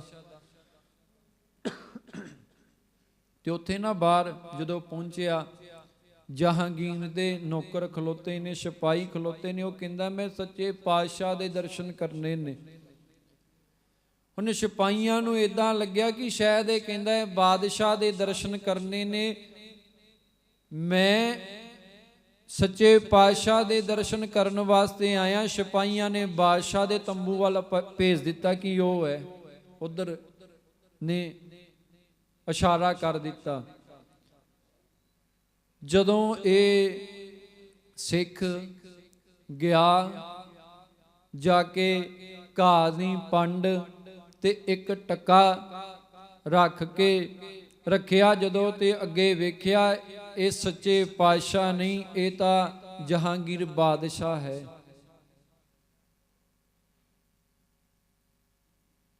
ਤੇ ਉਸੇ ਵੇਲੇ ਹੀ ਆਪਣਾ ਟਕਾ ਚੁੱਕਣ ਲੱਗਿਆ, ਘਾਹ ਦੀ ਪੰਡ ਚੁੱਕਣ ਲੱਗਿਆ। ਬਾਦਸ਼ਾਹ ਕਹਿੰਦਾ ਕੀ ਹੋਇਆ? ਉਹ ਕਹਿੰਦਾ ਮੈਂ ਤੇ ਸੱਚੇ ਪਾਤਸ਼ਾਹ ਦੇ ਦਰਸ਼ਨ ਕਰਨ ਵਾਸਤੇ ਆਇਆ ਸਾਂ, ਪਰ ਤੂੰ ਤੇ ਬਾਦਸ਼ਾਹ ਹੈ। ਬਾਦਸ਼ਾਹ ਸਮਝ ਗਿਆ ਕਿ ਇਹ ਗੁਰੂ ਹਰਗੋਬਿੰਦ ਸਿੰਘ ਮਹਾਰਾਜ ਜੀ ਦਾ ਸਿੱਖ ਹੈ, ਉਹਨਾਂ ਦੇ ਦਰਸ਼ਨ ਕਰਨ ਵਾਸਤੇ ਆਇਆ। ਹੁਣ ਹਿੰਦੁਸਤਾਨ ਦਾ ਬਾਦਸ਼ਾਹ ਹੈ। ਬਾਦਸ਼ਾਹ ਦੇ ਅੱਗੇ ਕੋਈ ਵੀ ਭੇਟ ਜਦੋਂ ਰੱਖੀ ਜਾਂਦੀ ਹੈ, ਰੱਖ ਕੇ ਜਦੋਂ ਕੋਈ ਦਬਾਰ ਤੋਂ ਚੁੱਕੇ ਉਹਨੂੰ ਤੋਹੀਨ ਸਮਝਿਆ ਜਾਂਦਾ ਹੈ, ਬਾਦਸ਼ਾਹ ਦਾ ਅਪਮਾਨ ਸਮਝਿਆ ਜਾਂਦਾ ਹੈ। ਹੁਣ ਭੇਟ ਤੇ ਰੱਖ ਦਿੱਤੀ, ਪਹਿਲਾਂ ਸਿੱਖ ਨੇ ਟਕਾ ਵੀ ਰੱਖ ਦਿੱਤਾ, ਘਾਹ ਦੀ ਪੰਡ ਵੀ ਰੱਖ ਦਿੱਤੀ। ਜਦੋਂ ਚੱਕਣ ਲੱਗਿਆ, ਬਾਦਸ਼ਾਹ ਨੇ ਬਾਹ ਫੜ ਲਈ। ਬਾਦਸ਼ਾਹ ਕਹਿਣ ਲੱਗਾ ਤੂੰ ਆ ਜਿਹੜੀ ਭੇਟ ਚੜਾਈ ਹੈ ਚੱਕ ਨਾ, ਮੈਂ ਇਹਦੇ ਬਦਲੇ ਤੈਨੂੰ ਸੋਨੇ ਦੀਆਂ ਮੋਹਰਾਂ ਦੇ ਦੇਣਾ, ਪਰ ਤੂੰ ਆ ਜੋ ਰੱਖਿਆ, ਜੋ ਭੇਟ ਲੈ ਕੇ ਆਇਆ, ਇਹ ਮੇਰੇ ਅੱਗੋਂ ਚੱਕ ਨਾ। ਵੇਖੋ ਆਪਾਂ ਜਿੱਤੋਂ ਵਿਚਾਰ ਸ਼ੁਰੂ ਹੁੰਦੀ ਹੈ, ਜਿਸ ਸਿੱਖ ਦਾ ਬੇਪਰਵਾਹ ਸਤਿਗੁਰੂ ਦੇ ਨਾਲ ਮਨ ਲੱਗ ਜਾਂਦਾ, ਫਿਰ ਕਿੰਨਾ ਕੁ ਬੇਪਰਵਾਹ ਹੋ ਜਾਂਦਾ ਹੈ। ਸਾਹਮਣੇ ਹਿੰਦੁਸਤਾਨ ਦਾ ਬਾਦਸ਼ਾਹ ਹੈ, ਸਿੱਖ ਦੇ ਸਾਹਮਣੇ, ਤੇ ਬਾਦਸ਼ਾਹ ਕਹਿੰਦਾ ਕਿ ਜਿਹੜਾ ਤੂੰ ਟਕਾ ਮੈਨੂੰ ਅੱਗੇ ਮੇਰੇ ਭੇਟ ਕੀਤਾ, ਘਾਹ ਦੀ ਪੰਡ ਭੇਟ ਕੀਤੀ, ਇਹ ਚੱਕ ਨਾ, ਮੈਂ ਇਹਦੇ ਬਦਲੇ ਤੈਨੂੰ ਸੋਨੇ ਦੀਆਂ ਮੋਹਰਾਂ ਦੇ ਦੇਣਾ। ਸਿੱਖ ਕਹਿੰਦਾ ਮੈਨੂੰ ਸੋਨੇ ਦੀਆਂ ਮੋਹਰਾਂ ਨਹੀਂ ਚਾਹੀਦੀਆਂ, ਤੂੰ ਬਾਦਸ਼ਾਹ ਹੈ, ਤੇਰਾ ਰਾਜ ਕੂੜਦਾ ਹੈ, ਯਾਦ ਰੱਖੀ ਕੂੜੇ ਰਾਜ ਦੇ ਬਾਦਸ਼ਾਹ ਦਾ ਸੱਚੇ ਪਾਤਸ਼ਾਹ ਦੇ ਰਾਜ ਦੇ ਵਿੱਚ ਇਹ ਸਿੱਕੇ ਨਹੀਂ ਚੱਲਦੇ। ਕਹਿਣ ਲੱਗਾ ਸਿੱਖ, ਤੇਰਾ ਰਾਜ ਵੀ ਕੂੜਦਾ, ਤੇਰਾ ਰਾਜ ਵੀ ਝੂਠਦਾ, ਤੇ ਤੇਰੇ ਇਹ ਜਿਹੜੇ ਸਿੱਕੇ ਨੇ ਸੋਨੇ ਇਹ ਵੀ ਝੂਠਦੇ ਨੇ। ਮੇਰੇ ਸੱਚੇ ਪਾਤਸ਼ਾਹ ਦੇ ਰਾਜ ਦੇ ਵਿੱਚ ਤਾਂ ਇਹ ਸਿੱਕੇ ਨਹੀਂ ਚੱਲਦੇ। ਤੇ ਬਾਦਸ਼ਾਹ ਇਹ ਜਿਹੜਾ ਮੈਂ ਸਿੱਕਾ ਲੈ ਕੇ ਆਇਆ, ਉਹ ਸਿੱਖ ਕਹਿੰਦਾ, ਵੇਖਿਓ ਸਿੱਖ ਦੀ ਭਾਵਨਾ, ਸਿੱਖ ਕਹਿੰਦਾ ਬਾਦਸ਼ਾਹ ਇਹ ਜਿਹੜਾ ਮੈਂ ਸਿੱਕਾ ਲੈ ਕੇ ਆਇਆ ਨਾ, ਇਸ ਸਿੱਕੇ ਦੇ ਉੱਤੇ ਪ੍ਰੇਮ ਦੀ ਟਕਸਾਲ ਦਾ ਠੱਪਾ ਲੱਗਾ। ਇਹ ਜਿਹੜੀਆਂ ਘਾਹ ਦੀਆਂ ਤੰਦਾਂ ਨੇ ਇਹ ਪ੍ਰੇਮ ਦੀਆਂ ਨੇ, ਕੋਈ ਆਮ ਇਹ ਘਾਹ ਨਹੀਂ, ਘਾਹ ਦੀਆਂ ਜਿਹੜੀਆਂ ਤੰਦਾਂ ਨੇ ਇਹ ਪ੍ਰੇਮ ਦੀਆਂ ਤੰਦਾਂ ਨੇ। ਤੈਨੂੰ ਇਸ ਗੱਲ ਦੀ ਸਮਝ ਨਹੀਂ। ਬਾਦਸ਼ਾਹ ਕਹਿੰਦਾ ਸਭ ਕੁਝ ਇੱਥੇ ਰੱਖ ਦੇ, ਸੋਨੇ ਦੀਆਂ ਮੋਹਰਾਂ ਜਿੰਨੀਆਂ ਮਰਜ਼ੀ ਲੈ ਲੈ। ਕਹਿੰਦਾ ਮੈਨੂੰ ਤੇਰੇ ਸੋਨੇ ਦੀਆਂ ਮੋਹਰਾਂ ਨਹੀਂ ਚਾਹੀਦੀਆਂ। ਚੱਕਿਆ, ਵੇਖੋ ਹਿੰਦੁਸਤਾਨ ਦਾ ਬਾਦਸ਼ਾਹ, ਕੋਈ ਡਰ ਨਹੀਂ। ਸਿੱਖ ਨੇ ਮਨਾਇਆ ਕਿ ਸਜ਼ਾ ਦੇ ਸਕਦਾ ਹੈ, ਮੌਤ ਵੀ ਮਿਲ ਸਕਦੀ ਹੈ, ਕੁਛ ਵੀ ਹੋ ਸਕਦਾ ਹੈ, ਪਰ ਪਰਵਾਹ ਨਹੀਂ ਕੀਤੀ। ਆਪਣਾ ਉਹ ਟਕਾ ਚੁੱਕਿਆ, ਘਾਹ ਦੀ ਪੰਡ ਚੁੱਕੀ ਤੇ ਚੱਲ ਪਿਆ। ਬਾਦਸ਼ਾਹ ਜਦੋਂ ਤੰਬੂ ਤੋਂ ਬਾਹਰ ਨਿਕਲਿਆ, ਬਾਦਸ਼ਾਹ ਵੀ ਪਿੱਛੇ ਪਿੱਛੇ ਵੇਖਦਾ ਕਿੱਧਰ ਨੂੰ ਜਾਂਦਾ। ਤੰਬੂ ਤੋਂ ਬਾਹਰ ਬਾਦਸ਼ਾਹ ਵੀ ਨਿਕਲਿਆ। ਕੀ ਵੇਖਿਆ ਅੱਗੋਂ? ਜਿਸ ਤੰਬੂ ਦੇ ਵਿੱਚ ਮੀਰੀ ਪੀਰੀ ਦੇ ਮਾਲਕ ਛੇਵੇਂ ਪਾਤਸ਼ਾਹ ਗੁਰੂ ਹਰਗੋਬਿੰਦ ਸਿੰਘ ਮਹਾਰਾਜ ਜੀ ਨੇ, ਜਦੋਂ ਇਹ ਸਿੱਖ ਬਾਦਸ਼ਾਹ ਦੇ ਤੰਬੂ ਦੇ ਵਿੱਚੋਂ ਬਾਹਰ ਨਿਕਲਿਆ, ਉਧਰੋਂ ਛੇਵੇਂ ਪਾਤਸ਼ਾਹ ਵੀ ਤੰਬੂ ਦੇ ਵਿੱਚੋਂ ਨਿਕਲ ਕੇ ਬਾਹਰ ਆ ਗਏ, ਆਪਣੇ ਪਿਆਰੇ ਦੀ ਉਡੀਕ ਪਏ ਕਰਦੇ ਸਨ। ਛੇਵੇਂ ਪਾਤਸ਼ਾਹ ਜੀ ਬਾਹਰ ਆਏ, ਆਗੇ ਕਹਿੰਦੇ ਸਿੱਖ ਨੂੰ ਲਿਆ ਸਿੱਖਾ, ਘਾਹ ਦੀ ਪੰਡ ਮੈਨੂੰ ਚੁਕਾ ਦੇ। ਆਖੋ ਸਤਨਾਮ ਸ਼੍ਰੀ ਵਾਹਿਗੁਰੂ। ਬਾਦਸ਼ਾਹ ਵੇਖ ਕੇ ਹੈਰਾਨ ਹੋ ਗਿਆ ਕਿ ਤਾਈ ਸਿੱਖ ਵੀ ਗੁਰੂ ਨੂੰ ਸੱਚੇ ਪਾਤਸ਼ਾਹ ਕਿਉਂ ਕਹਿੰਦੇ ਨੇ, ਕਹਿਣ ਵੀ ਕਿਉਂ ਨਾ, ਕਿਉਂਕਿ ਗੁਰੂ ਆਪਣੇ ਪਿਆਰਿਆਂ ਨੂੰ, ਆਪਣੇ ਸਿੱਖਾਂ ਨੂੰ ਅੱਗੋਂ ਲੈਣ ਵਾਸਤੇ ਆਉਂਦਾ, ਇੰਨਾ ਪਿਆਰ ਕਰਦਾ। ਤੇ ਫਿਰ ਜਾ ਕੇ ਜਦੋਂ ਮਹਾਰਾਜ ਦੇ ਤੰਬੂ ਦੇ ਵਿੱਚ ਪਹੁੰਚਦੇ ਨੇ, ਟਕਾ ਰੱਖ ਕੇ, ਪੰਡ ਰੱਖ ਕੇ, ਆਪਣਾ ਸਿਰ ਜਿਹੜਾ ਹੈ ਨਾ ਸੱਚੇ ਪਾਤਸ਼ਾਹ ਦੇ ਚਰਨਾਂ ਤੇ ਰੱਖ ਦਿੱਤਾ। ਬਰਾਗ ਦੇ ਹੰਝੂ ਆਏ।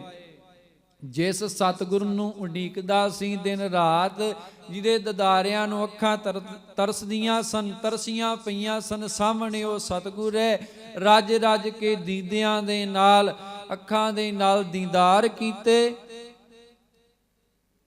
ਤੇ ਫਿਰ ਮਹਾਰਾਜ ਕਹਿਣ ਲੱਗੇ, ਨਿਹਾਲ ਸਿੱਖਾ ਮੰਗ ਕੀ ਚਾਹੀਦਾ? ਨਿਹਾਲ। ਤੇ ਉਸ ਵੇਲੇ ਸਿੱਖ ਨੇ ਕੀ ਬੇਨਤੀ ਕੀਤੀ?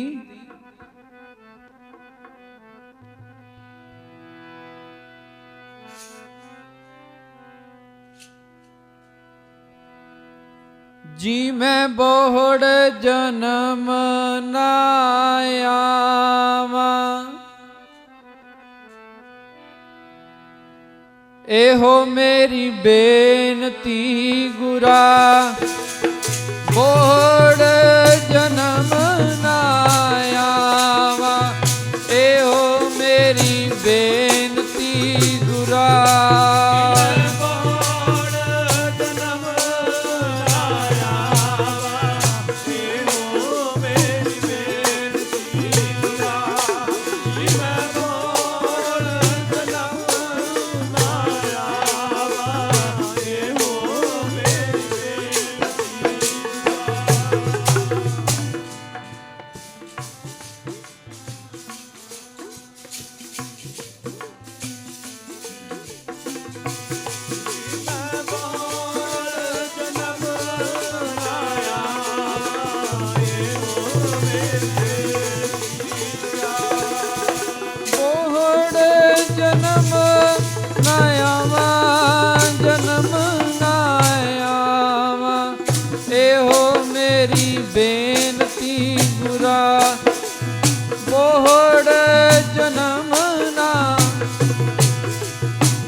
ਬੇਨਤੀ ਗੁਰਾ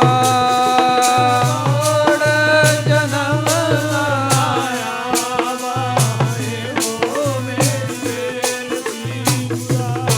ਜਿਵੇਂ ਮੋੜ ਜਨਮ ਨਾ ਆਵਾ, ਇਹੋ ਮੇਰੀ ਬੇਨਤੀ ਗੁਰਾ।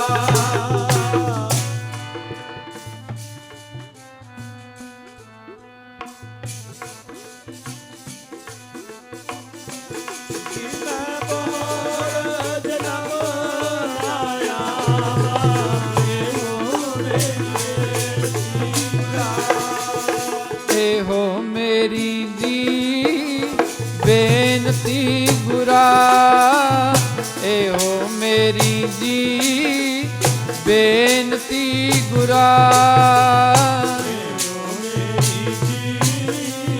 ਬੇਨਤੀ ਗੁਰਾ, ਇਹੋ ਮੇਰੀ ਦੀ ਬੇਨਤੀ ਗੁਰਾ।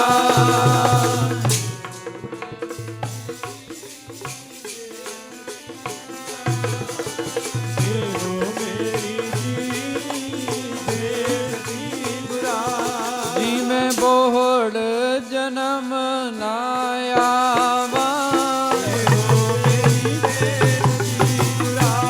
ਜਿਵੇਂ ਬੋਹੜ ਜਨਮ ਨਾ ਆਵਾ,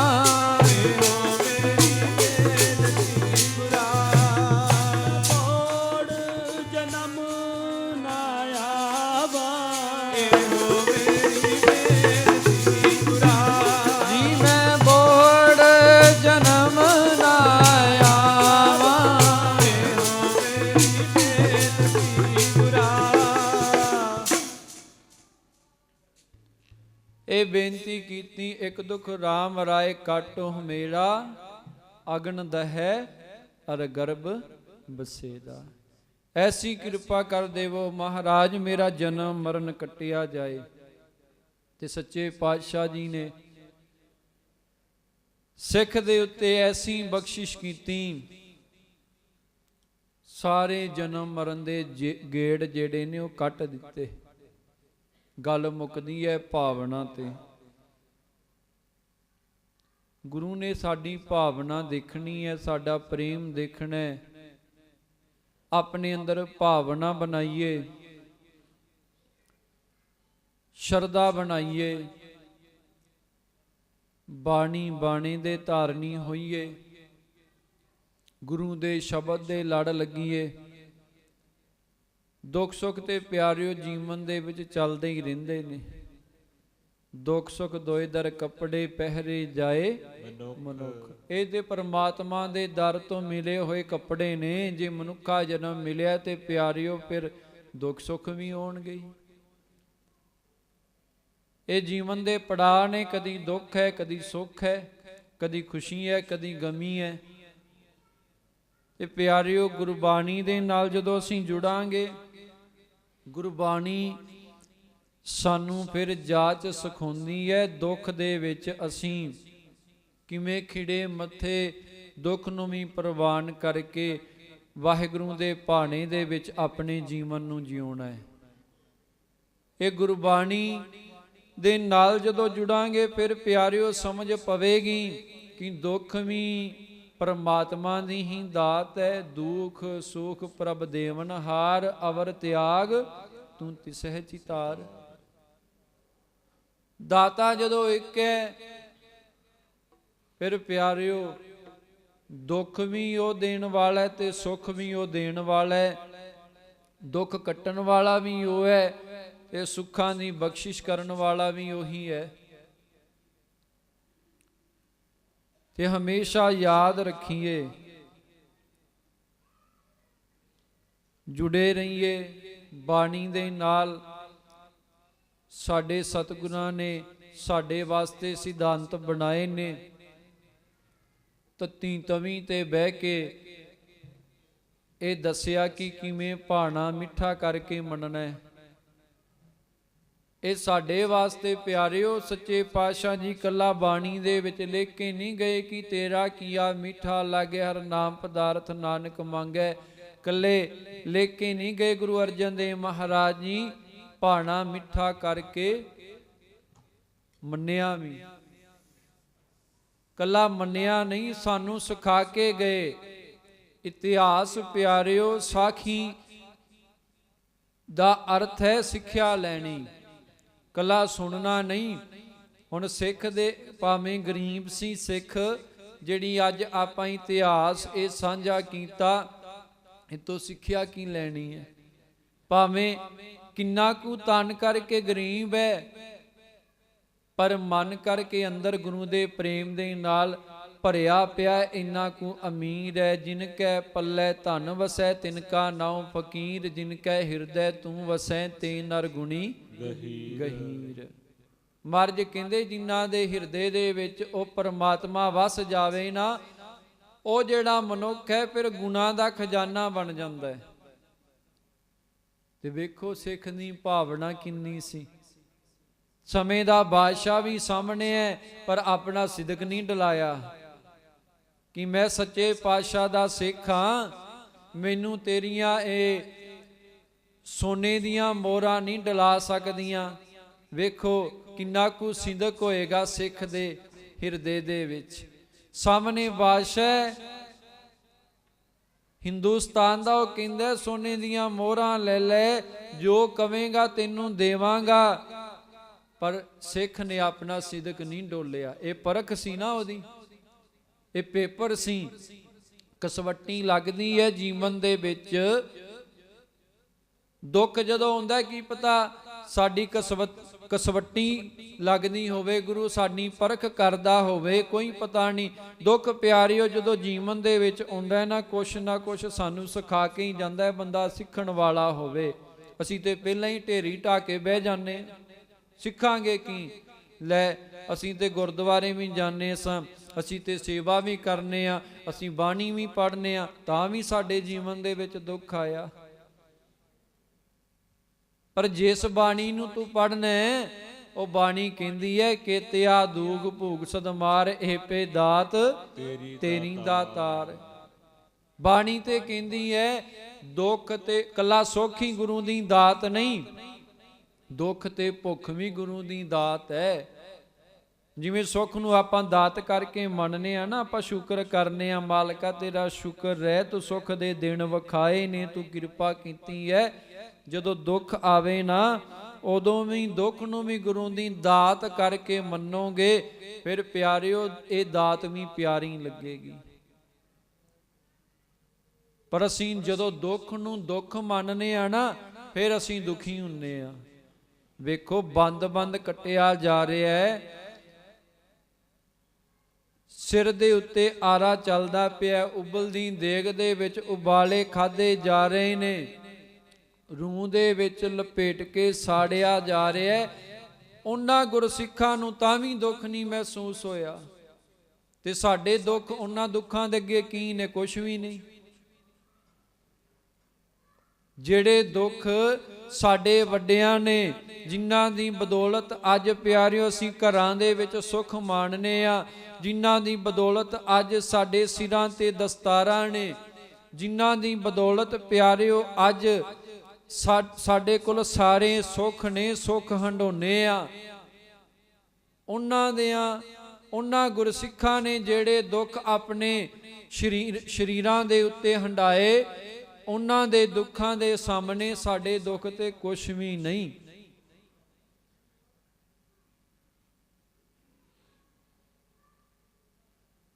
ਗੱਲ ਹੈ ਪਿਆਰਿਓ ਕਿ ਅਸੀਂ ਬਾਣੀ ਨੂੰ ਪੜ੍ਹੀਏ, ਬਾਣੀ ਨੂੰ ਵਿਚਾਰੀਏ, ਤੇ ਗੁਰਬਾਣੀ ਤੋਂ ਗਿਆਨ ਲੈ ਕੇ ਆਪਣੇ ਜੀਵਨ ਦੇ ਵਿੱਚ ਕਮਾਈਏ ਵੀ। ਕਿ ਮਹਾਰਾਜ ਕਹਿੰਦੇ ਨੇ ਦੁੱਖ ਸੁੱਖ ਸਾਰੀਆਂ ਉਸ ਵਾਹਿਗੁਰੂ ਦੀਆਂ ਹੀ ਦਾਤਾਂ ਨੇ। ਆਓ ਸਾਧ ਸੰਗਤ ਜੀ, ਮਹਾਪੁਰਖ ਸਤਿਗੁਰਾਂ ਦੀ ਪਵਿੱਤਰ ਹਜ਼ੂਰੀ ਅੰਦਰ ਪਹੁੰਚ ਗਏ ਹਨ। ਆਪਣੀ ਵਿਚਾਰ ਦੀ ਹੁਣ ਇੱਥੇ ਹੀ ਸਮਾਪਤੀ ਹੈ।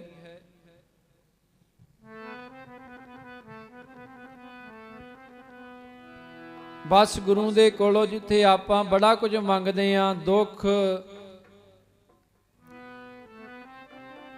ਦੇ ਵਿੱਚ ਵੀ ਗੁਰੂ ਦੇ ਚਰਨਾਂ ਵਿੱਚ ਇਹੀ ਅਰਦਾਸ ਕਰੀਏ ਕਿ ਮਹਾਰਾਜ ਕਰਿਓ ਕਿਰਪਾ। ਜਿੱਥੇ ਆਪਾਂ ਬੜੇ ਪਦਾਰਥ ਮੰਗਦੇ ਆ, ਘਰਾਂ ਦੇ ਸੁੱਖ, ਜ਼ਮੀਨ ਜਾਇਦਾਦ, ਦੁੱਧ ਪੁੱਤ, ਕਾਰੋਬਾਰ, ਤੇ ਉੱਥੇ ਪਿਆਰਿਓ ਗੁਰੂ ਦੇ ਕੋਲੋਂ ਇੱਕ ਦਾਤ ਹੋਰ ਮੰਗੀਏ। ਆਓ ਧਾਰਨਾ ਰੂਪ ਦੇ ਵਿੱਚ ਸਾਰੇ ਕਰਿਓ ਕਿਰਪਾ, ਸਾਰੇ ਬੇਨਤੀ ਰੂਪ ਦੇ ਵਿੱਚ ਗੁਰੂ ਦੇ ਚਰਨਾਂ ਵਿੱਚ ਅਰਦਾਸ ਕਰੀਏ ਕਿ ਮਹਾਰਾਜ ਕਰੋ ਕਿਰਪਾ, ਐਸੀ ਰਹਿਮਤ ਕਰੋ, ਐਸੀ ਬਖਸ਼ਿਸ਼ ਕਰੋ। ਬਖਸ਼ੀ ਮਾਲਕਾ, ਬਖਸ਼ੀ ਮਾਲਕਾ, ਸਿੱਖੀ ਸਿਦਕ ਭਰੋਸਾ। ਬਖਸ਼ੀ ਮਾਲਕਾ, ਸਿੱਖੀ ਸਿਦਕ ਭਰੋਸਾ। ਬਖਸ਼ੀ ਮਾਲਕਾ, ਸਿੱਖੀ ਸਿਦਕ ਭਰੋਸਾ। ਬਖਸ਼ੀ ਮਾਲਕਾ, ਸਿੱਖੀ ਸਿਦਕ ਭਰੋਸਾ।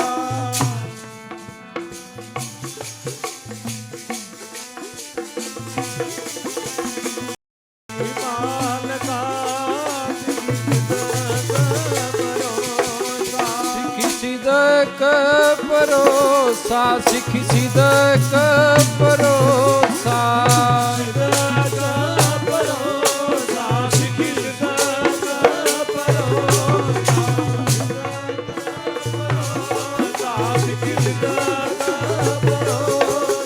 ਸਿੱਖੀ ਸਿਦਕ ਭਰੋਸਾ। ਸਿੱਖੀ ਸਿਦਕ ਭਰੋਸਾ, ਸਿੱਖੀ ਸਿਦਕ ਭਰੋਸਾ।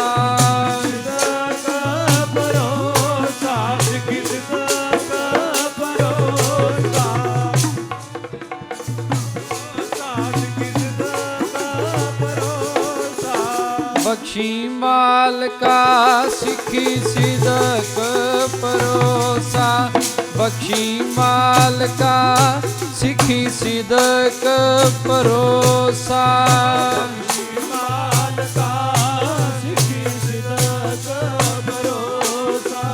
ਬਖਸ਼ੀ ਮਾਲਕਾ, ਸਿੱਖੀ ਸਿਦਕ ਭਰੋਸਾ।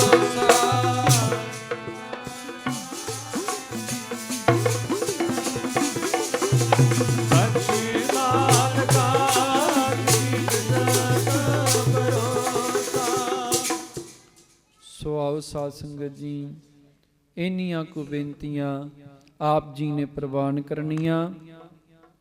ਪਵਿੱਤਰ ਗੁਰਬਾਣੀ ਦੀ ਵਿਚਾਰ ਕਰਦਿਆਂ, ਇਤਿਹਾਸ ਦੀ ਵਿਚਾਰ ਕਰਦਿਆਂ ਹੋਈਆਂ ਬੇਅੰਤ ਭੁੱਲਾਂ ਦੀ ਆਪ ਸੰਗਤਾਂ ਨੇ ਖਿਮਾ ਬਖਸ਼ਣੀ। ਆਓ ਹੁਣ ਬੜੇ ਪਿਆਰ ਦੇ ਨਾਲ ਸਤਿਕਾਰਯੋਗ ਮਹਾਂਪੁਰਖਾਂ ਦੀ ਨਾਮ ਭਿੰਜੀ ਰਸਨਾ ਰਾਹੀਂ ਗੁਰਬਾਣੀ ਦੀ, ਗੁਰਮਤਿ ਦੀ ਵਿਚਾਰ ਸਰਵਣ ਕਰਕੇ ਆਪਾਂ ਸਾਰਿਆਂ ਨੇ ਲਾਹਾ ਪ੍ਰਾਪਤ ਕਰਨਾ ਹੈ। ਵਾਹਿਗੁਰੂ ਜੀ ਕਾ ਖਾਲਸਾ, ਵਾਹਿਗੁਰੂ ਜੀ ਕੀ ਫਤਿਹ।